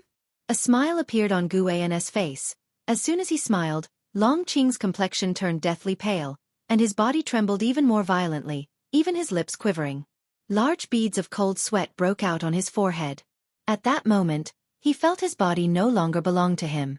He even felt his body had decayed, as he lost sensation, and his mind went blank, devoid of all thoughts. An Xian saw something was amiss with him and took 2 steps forward, but she still restrained her concern. How could the master possibly harm Long Qing? Guan withdrew his hand, and Long Qing immediately collapsed to the ground like a lump of mud. He instinctively looked up at Guan. His eyes filled with fear. Passing disciples gave them curious or puzzled looks, thinking that Guan was disciplining Long Qing, unaware of what offense Long Qing had committed. Guan looked down at Long Qing and asked, What did you just feel? Long Qing took deep breaths, struggling to raise his head, and said with an afraid look, I felt like I was about to die. But you didn't die. Guan stared at him with an indifferent gaze that made him feel afraid, causing him to subconsciously lower his head. Just now, if it were a Mahayana cultivator, they'd have been reduced to ash. Guan left these words behind and then walked past Long Qing. Long Qing widened his eyes and twisted his head to look at Guan's retreating figure, his expression one of disbelief. An Xian and the Blood Prison Great Saint were also stunned. For an Xian, the Mahayana realm was still a far-off dream, while the Blood Prison Great Saint was itself a Mahayana cultivator. Was this youngster Long Qing already more formidable than a Mahayana cultivator? They both felt it was absurd in their hearts. Xianxia appeared out of thin air in front of Long Qing, crouching down to check his body, his face quickly revealing a look of shock. Impossible!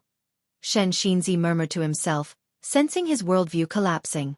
Long Qing didn't know what his master was thinking. His mind was echoing Guan's words. If it had been a Mahayana cultivator, they would have been reduced to ash. He recalled the terrifying sensation from before, and suddenly felt it may not have been so scary after all. Meanwhile, Guan's image in his heart soared immensely.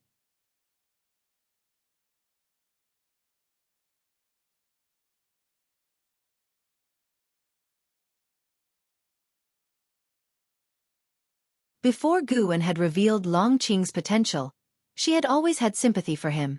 What use was physical strength without spiritual power? Then why? An Xian asked cautiously. Guan glanced at her and chuckled. You're right, I'm intentionally forging him. Just as she thought. An Xian knew that Guan was an expert in the sealing technique. The Blood Prison Great Saint was an example. A mighty Mahayana being suppressed to such a state, and others were completely unaware of Guan's sealing methods. Suddenly, she felt relieved and said with a laugh, This kid is already arrogant enough. Without restrictions, he could make a huge mess indeed. Guan looked up, noticing that the reincarnation vortex was changing, expanding rapidly. While an Xian was still pondering Long Qing's temperament, figures emerged from the reincarnation vortex, all humanoid but with demonic qi, ghostly energy, and demon energy. They quickly lined up, turning their gaze towards the great heavenly spirit land. Their cultivation levels were high. Although none were free immortals, the weakest among them were Tao Void mysterious immortals. Guan could sense that free immortals were rushing here from the reincarnation vortex. He couldn't help but calculate the major trends of the world, and the images of the future came into his vision. He saw some troubling scenes. Destiny, Guan thought to himself but outwardly nodded along with an Xian, talking about Long Qing. After a long while, an Xian bid her farewell and did not disturb Guan any further. Guan continued to watch outer heaven. He saw the Holy Court and the Immortal Dynasty dispatch a large number of cultivators to investigate. The 3 forces coexisted under the outer layer of light without clashing, at least for the time being. Further probing would be needed later on. Guan turned and flew towards the outer gate city. He was preparing to release the immortal cultivation version of Dream of the Red Chamber, following the romance of the Three Kingdoms. Many in the immortal cultivation world awaited Pan's fine work with anticipation. Writing was no longer a source of profit for Guan. Instead, he was more interested in sharing and reminiscing, passing down the works of earth literature to the immortal cultivation world to have beings remember for him. An ancient hour later, Guan left the book collection hall under the respectful farewell of its disciples. He decided not to leave the city immediately, choosing instead to continue wandering the streets. Strolling through the streets was also his hobby. By glimpsing the cause and effect of passers-by, he could further enhance his understanding of fate and destiny. As always, Guan would encounter acquaintances. Although his mindset had changed, his attitude towards others had not. He remained friendly and enthusiastic. Gradually, Guan arrived near the heavenly repair platform. From a distance, he saw many people gathered around the heaven-cutting axe.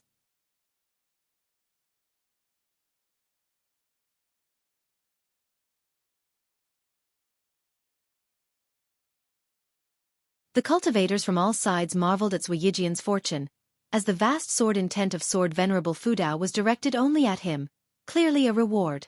More and more disciples of the supreme sect appeared as if from nowhere, gathering atop the heavenly repair platform. They saw Zuyijian enveloped in sword intent and couldn't help but feel delighted.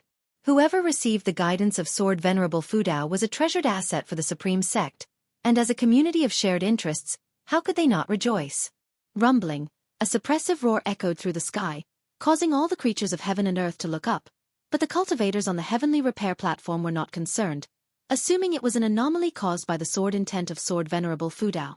Walking through the crowd, Guan paused and looked up, his brow lifting. Is this power from the past? Guan thought curiously. His divine thought pierced through the sky, peering into the reincarnation vortex beyond. A powerful entity was descending, one that could directly threaten the safety of the great heavenly spirit land.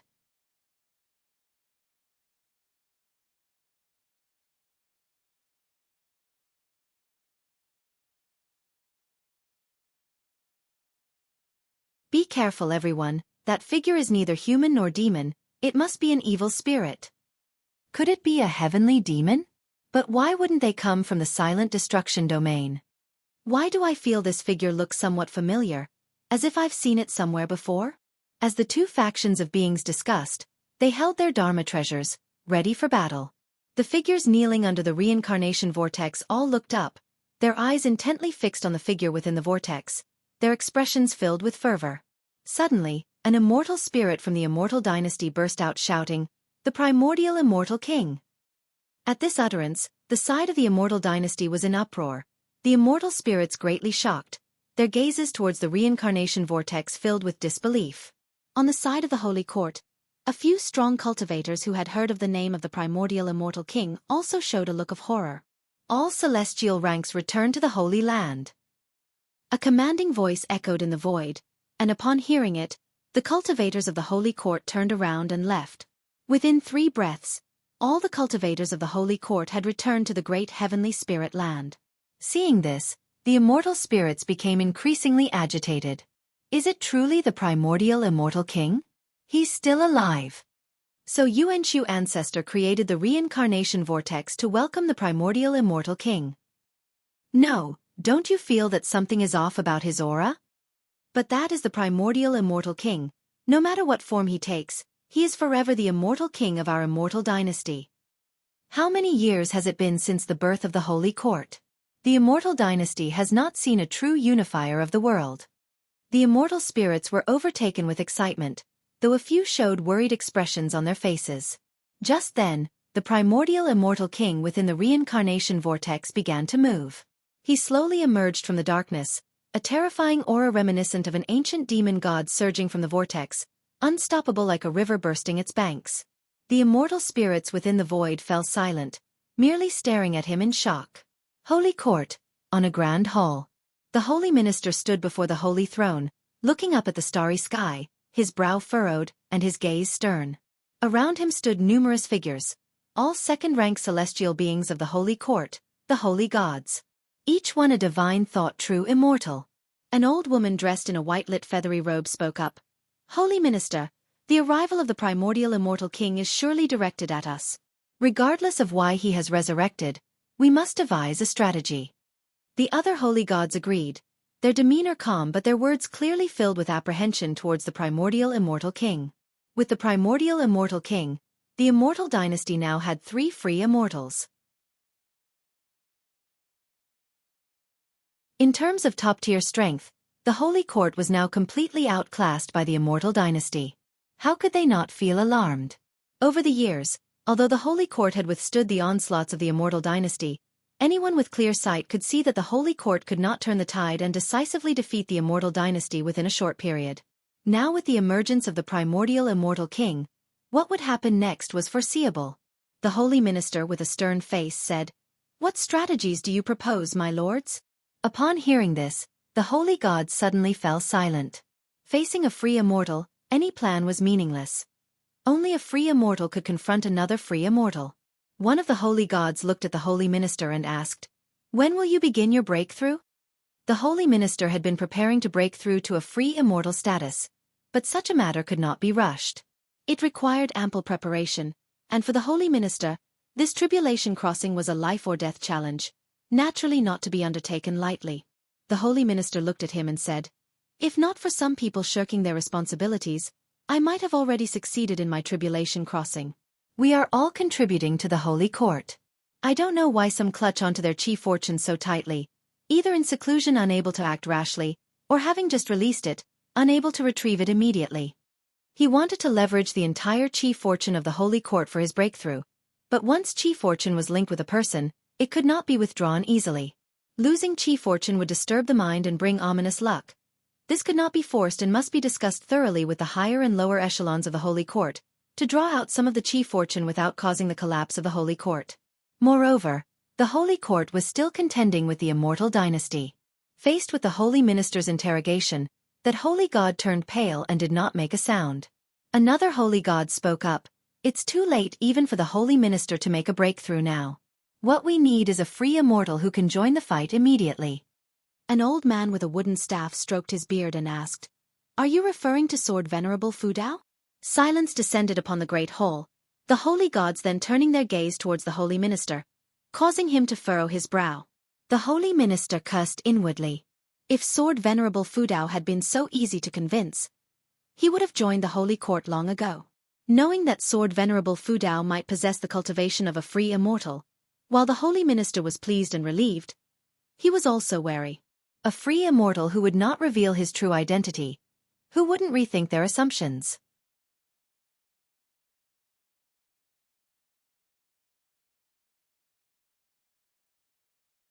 Chapter 422. I give you a chance with a knife. As the holy minister hesitated, the primordial immortal king stepped out of the reincarnation vortex and presented his image before the immortal spirits. The primordial immortal king had a towering figure, his clothes worn and tattered, and the upper body was left with only strips of cloth drifting slightly. His long hair was spread over his shoulders, emitting a wild and fierce aura. His strands of hair, like the gray rivers of the wilderness, fluttered, stirring the clouds like dragons churning the river, causing the Tao's spiritual energy around him to twist, forming a visual impact that could be seen with the naked eye. He seemed to come from ancient times, as if he had traveled from the source of the river of time, arriving at the great heavenly spirit land with an oppressive aura that stifled all creatures. The immortal spirits looked at him, their eyes filled with reverence and anticipation. Beneath the reincarnation vortex, figures radiated an aura similar to that of the primordial immortal king, silent and chilly. Seeing the primordial immortal king, they were not shocked but rather excited. They seemed to know what was about to happen and were ready to participate. Phew! The primordial immortal king slightly opened his mouth and exhaled a scorching breath. His eyes filled with bloodshot veins as his pupils gradually regained their luster. His gaze first fell upon the figures beneath the reincarnation vortex before shifting to the many immortal spirits in the distance. Facing his gaze, the immortal spirits still felt fear, with some instinctively stepping backward. Different from the primordial immortal king they imagined, this one radiated a dangerous presence, making them feel weird and horrified. Now! The primordial immortal king began to speak, his voice hoarse, making the void of outer heaven even more oppressive. He had not finished speaking when he suddenly opened his mouth and let out an enraged roar. This roar was earth-shattering. Every creature in the great heavenly spirit land heard it. Even Tian Yaoer, Tian Qing, Tian Bai in the hidden spirit palace, and the deep-sea dragon carps in the Nianchu cave were frightened. It felt as if they were suddenly awakened from a dream. The roar of the primordial immortal king, not just a sound wave but a soul impact. Hearing his roar, all beings felt fear, unable to calm themselves. Creatures on land saw the afterimage of the primordial immortal king in the sky, akin to a mirage. His enormous roaring figure casting an oppressive presence that made their hearts skip. At this moment, Guan stood on the streets of the outer gate city, the surrounding cultivators all looking up at the sky with expressions of dread. In front of Guan, the son of the demon emperor, Xia, was also looking at the sky, his brows furrowed.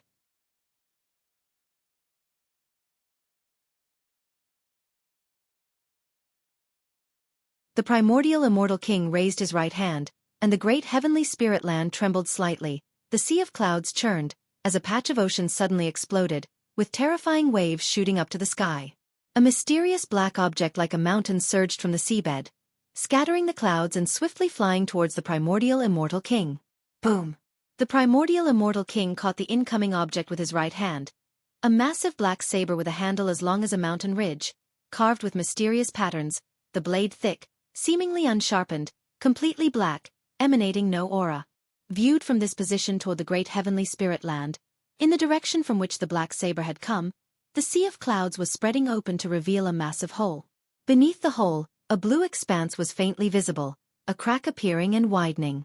The gaze of the primordial immortal king fell upon the black saber in his hand, and he murmured to himself, "It's been a long time since I held you. I truly miss the days we fought side by side."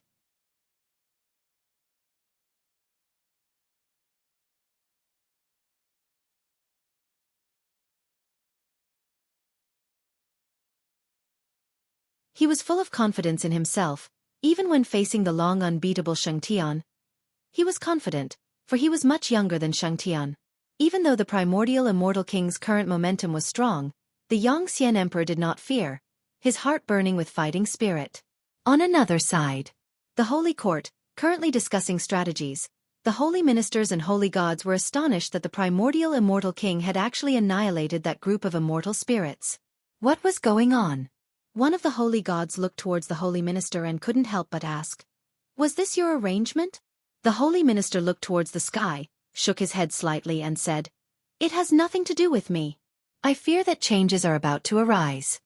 Upon hearing this, the holy gods became even more puzzled. They did not feel the delight but rather a sense of unease. Who, after all, was behind all this? In front of the reincarnation vortex, after the primordial immortal king felt the power of the black broadsword, his left hand reached towards his head. There is still something missing. The primordial immortal king muttered to himself, his gaze following to the great heavenly spirit land. His eyes fixing there, the corners of his mouth lifting, and then he vanished into thin air.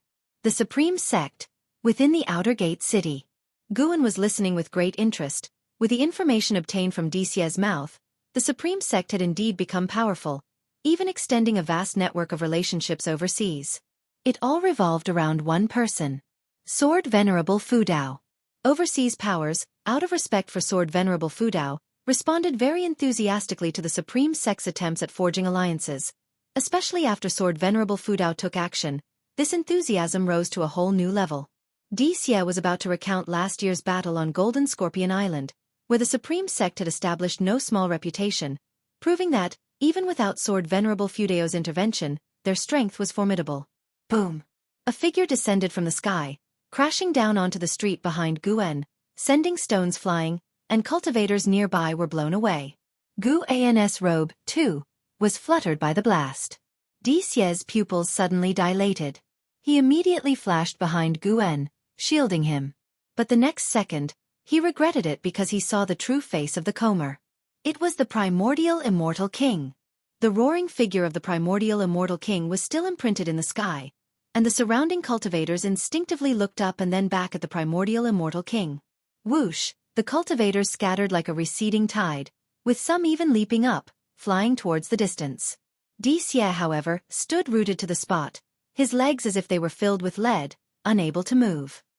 He was afraid, but for some unfathomable reason, he did not run away. All he could hear were his heartbeat.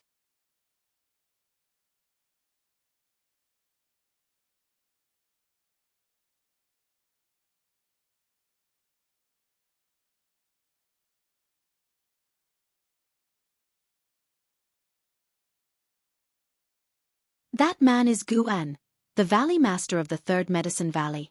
Go, chess and Gamoku were all invented by him. I know him. He definitely isn't Sword Venerable Fudao. I've also known him for hundreds of years. He is extremely kind-hearted. Perhaps he has met Sword Venerable Fudao, who is incognito, so Sword Venerable Fudao came to his aid. I wonder if that guy just now is dead. As more and more disciples began to talk, the tone quickly changed. With the voices of people familiar with Guan speaking up, many believed that it was Sword Venerable Fudao who had protected Guan, not that he was Sword Venerable Fudao himself. Of course, some still thought that Guan was Sword Venerable Fudao, because he was too composed in the face of the primordial immortal king. Even if he was not Sword Venerable Fudao, he must have a close relationship with him. Otherwise, he could not be so fearless. LV Batian, Ji Huntian, Gu Zong, and other high-ranking members also appeared one after another. Upon seeing Guan, LV Batian breathed a sigh of relief. He gave Ji Huntian an instruction and then appeared beside Guan. Let's talk somewhere else, LV Batian said in a low voice, glancing at Xia with a look full of mystery. Guan nodded slightly, then followed LV Batian away. As Xia watched Guan's retreating figure, he was about to speak when two figures appeared out of nowhere in front of him. Come with us, one of them said coldly. The oppressive feeling of the immortal path realm enveloped Xia, leaving him no choice but to comply. The street was quickly sealed off, the spectators were dispersed, the celestial phenomenon above and the remaining clouds gradually disappeared, and the snow continued to fall. Streams of shooting stars lit up the sky, figures emerging from the reincarnation vortex. They were descending into the great heavenly spirit land everywhere. Is it over? What happened? The ancient immortal emperor asked, furrowing his brows, still alone with the Xianxia emperor in the great hall. Xianxia emperor also sensed that the presence of the primordial immortal king had abruptly ceased. He pondered and said, probably Sword Venerable Fudao made a move. The place of the primordial immortal king's descent, Xianxia emperor would not forget. That was a place that brought shame to the immortal dynasty. Slain by Sword Venerable Fudao, a powerful heavenly spirit, the immortal dynasty dared not seek revenge, a situation that naturally caused extreme dissatisfaction within its ranks, towards the higher-ups, and towards Xianxia emperor. Although Xianxia emperor was wary of Sword Venerable Fudao, he did not expect Sword Venerable Fudao to cause the momentum of the primordial immortal king to vanish so quickly. Taizong continent. What exactly happened there? Xianxia emperor suddenly wanted to take a trip there. At this moment, not only he but even the holy minister of the holy court wished to visit the supreme sect. Such a domineering primordial immortal king, it was not likely that he would have subdued his presence upon arrival. It was highly possible he had been suppressed. Sword Venerable Fudao, who exactly are you, a sacred being, and what is the purpose of hiding your identity? The holy minister sat on his sacred chair, his gaze deep in thought. The holy gods in the hall were also discussing the matter. The sudden disappearance of the aura of the primordial immortal king made them uneasy, regardless of the outcome. An hour later, Guan leisurely returned to the Third Medicine Valley. Just as he got back, he was surrounded by a throng of disciples.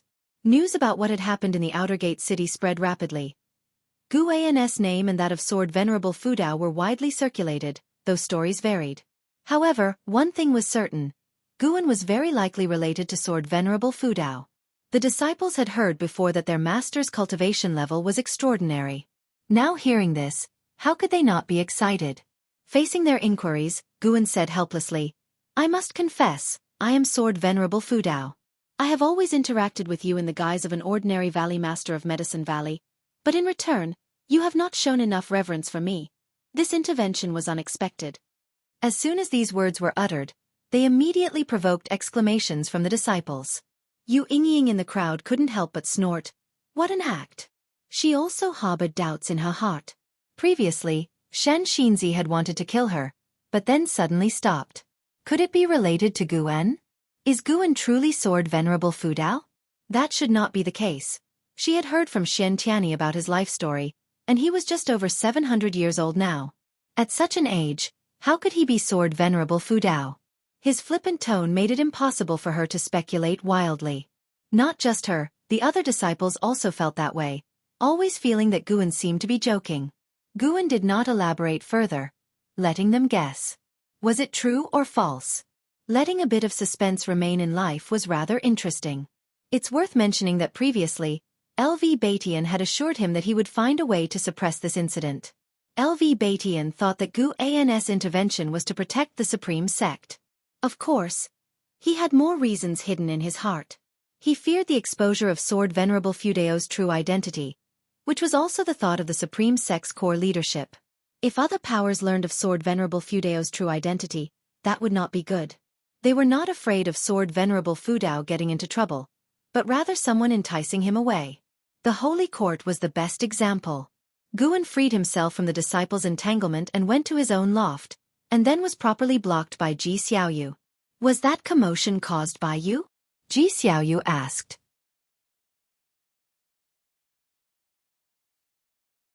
Guan shook his head and said, "Somebody fell from the sky, wanted to steal my crown, he was about to chop at me, then suddenly he vanished."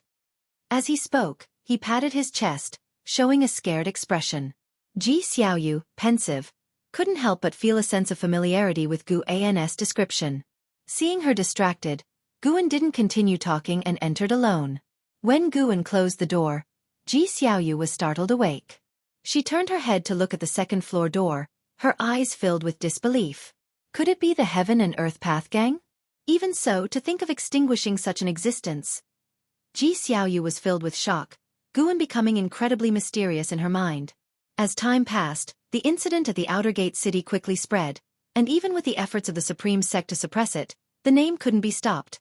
Various powers heard of one name. Guan. After returning to his room, Guan took up the Green Hero Travelogue. He could feel that the followers of the primordial immortal king had all descended to the mortal world, and they were going to bring disaster. He had no interventionist ideas.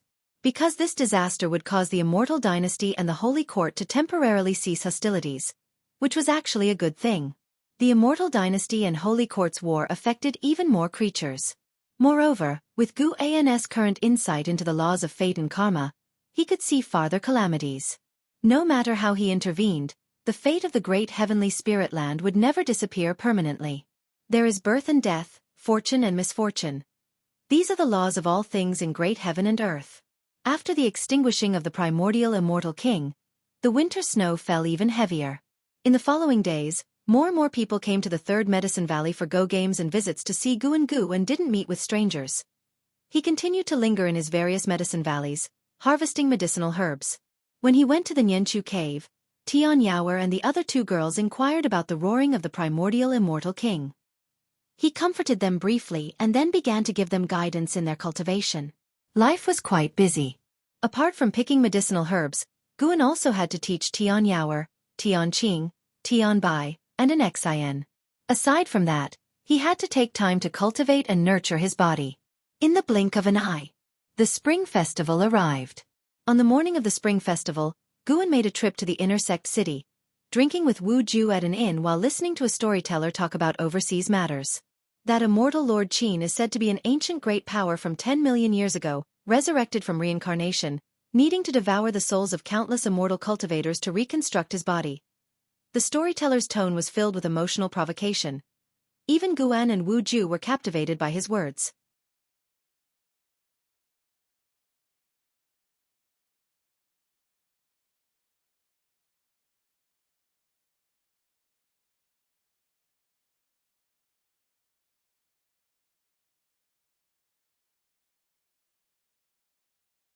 In ancient times, when the primordial immortal king unified the great heaven and earth, it took 1,000,000 years. When the Holy Court rose and swept across the world, pushing back the immortal dynasty, it took 3,000,000 years. The battles of heaven and earth are beyond mortal comprehension, the Yongxian emperor replied, nodding. This response made Wu Ju look at him quizzically. This person seems very knowledgeable. What is his origin? Suddenly, Guan asked, Do you think in the struggle between the immortal dynasty and holy court, they might both end up weakened, leading to a new ruling power in the great heaven and earth? Xianxia Emperor's expression suddenly turned unnatural, and his gaze toward Guan became complex. Wu Ju frowned and said, "That's not possible, right? Is there any other sect that can compare with them?" "Now there isn't, but what about in 10,000, 100,000, or 1,000,000 years?" Guan shook his head. He paused, then added, "Besides, I've heard that strong beings always descend from outer heaven, and even heavenly demons reincarnate in the mortal world. Couldn't they be preparing their own forces?" Wu Ju frowned, thinking there was reason in Guan's words. Xianxia Emperor's complexion returned to normal. It turned out Sword Venerable Fudao was reminding him of threats from outer heaven. He was actually worried that Sword Venerable Fudao was going to support Supreme Sect. In fact, without Guan's mention, he had always been worried. The primordial immortal king was the best example. Though a fallen spirit of the immortal dynasty, he knew nothing about it. He even felt that there were unknown forces stirring within the immortal dynasty. He couldn't help but think back to those immortal spirits who had supported him in starting the war, each one of them seeming suspicious. The storyteller's voice continued to spread, but the trio's conversation didn't attract anyone else's attention because the inn was filled with people boasting. However, after drinking for nearly an hour, new guests arrived, recognized Guan, and enthusiastically engaged him in conversation. Since the battle initiated by the primordial immortal king, many knew of the close relationship between Guan and Sword Venerable Fudao. Xianxia Emperor watched Guan interacting with the lowly cultivators and suddenly had a realization. This man was terrifyingly strong, yet he could lower himself to mingle with mortals without them noticing a thing. His Taoist heart was unfathomable. Of course, he didn't think much of this approach since he believed more in the supremacy of the strong. The weak should merely serve as foils to the strong. An hour later, Guan and his companions left the inn, and Guan invited Xianxia Emperor to spend the spring festival in Third Medicine Valley. Xianxia Emperor did not refuse. He also had more to discuss with Guan. Both returned to the Third Medicine Valley. Upon arriving, Xianxia Emperor's gaze became complicated. Divine thought true immortal. Reincarnation tribulation aura. And mortals with strong chi blood and not a trace of spiritual power. He even saw 2 reincarnated heavenly demons. Something was off about this valley. The Third Medicine Valley was festively decorated. Even Ji Xiaoyu and the Sun and Moon Netherworld Emperor, who rarely shunned cultivation, were playing chess with disciples everywhere. The Sun and Moon Netherworld Emperor turned his head toward Guan. His pupils contracted sharply on seeing Xianxia Emperor. His first instinct was to flee, but then remembering Guan's strength, he reassured himself. Guan would protect him. There was no need to be afraid here. Would Xianxia Emperor dare oppose Sword Venerable Fudao? That day, the aura of the primordial immortal king was overwhelmingly strong, yet he was reduced to ashes before Sword Venerable Fudao. From that day on, Guan was regarded by the Sun and Moon Netherworld Emperor as the most powerful being in the great heavenly spirit land. He even suspected Guan was Xianxia. Apart from Xianxia, who else in the great heavenly spirit land could be so powerful? The Sun and Moon Netherworld Emperor diverted his gaze and continued to play chess with the 9-Finger Divine Lord, who was visibly upset and indecisive in his moves. Guan walked further into Medicine Valley, introducing the situation of the Third Medicine Valley to Xianxia Emperor. Xianxia Emperor grew interested in the Third Medicine Valley. Subsequently, Guan asked Long Qing to entertain Xianxia Emperor. He had himself to meet Shen Zhen. Shen Zhen was messing around in his bookshelf again. Ever since learning about Guan's strength, Long Qing had taken very seriously any tasks given by Guan. This was his chance to perform. He was very enthusiastic with Xianxia Emperor, who found him quite interesting as well. Not sure why, Xianxia Emperor felt that Long Qing seemed familiar, as if he had met him in a previous life. He guessed that he might have encountered Long Qing's past life. However, this was Sword Venerable Fudao's territory, and Long Qing addressed him as master, so Xianxia Emperor wouldn't dare act recklessly. As dusk approached, all disciples gathered in the loft area. Some sat drinking, others stood arm in arm, and yet others were sparring to enhance the festive mood, keeping the atmosphere lively. Xianxia Emperor's attention was on Guan. He saw Guan surrounded by Xin Zhen, Zhen Qin, Yilan, Ji Xiaoyu, and an Xian, with Xinzhen and Zhen Qin directly beside him, sparring verbally. Zhen Qin was nearly putting her feet on the table. This gave Xianxia Emperor a deeper understanding of sword venerable Fu Dao. This man truly was a hidden hermit. Yilan watched Zhen Qin verbally sparring with Xinzhen, a smile on her face.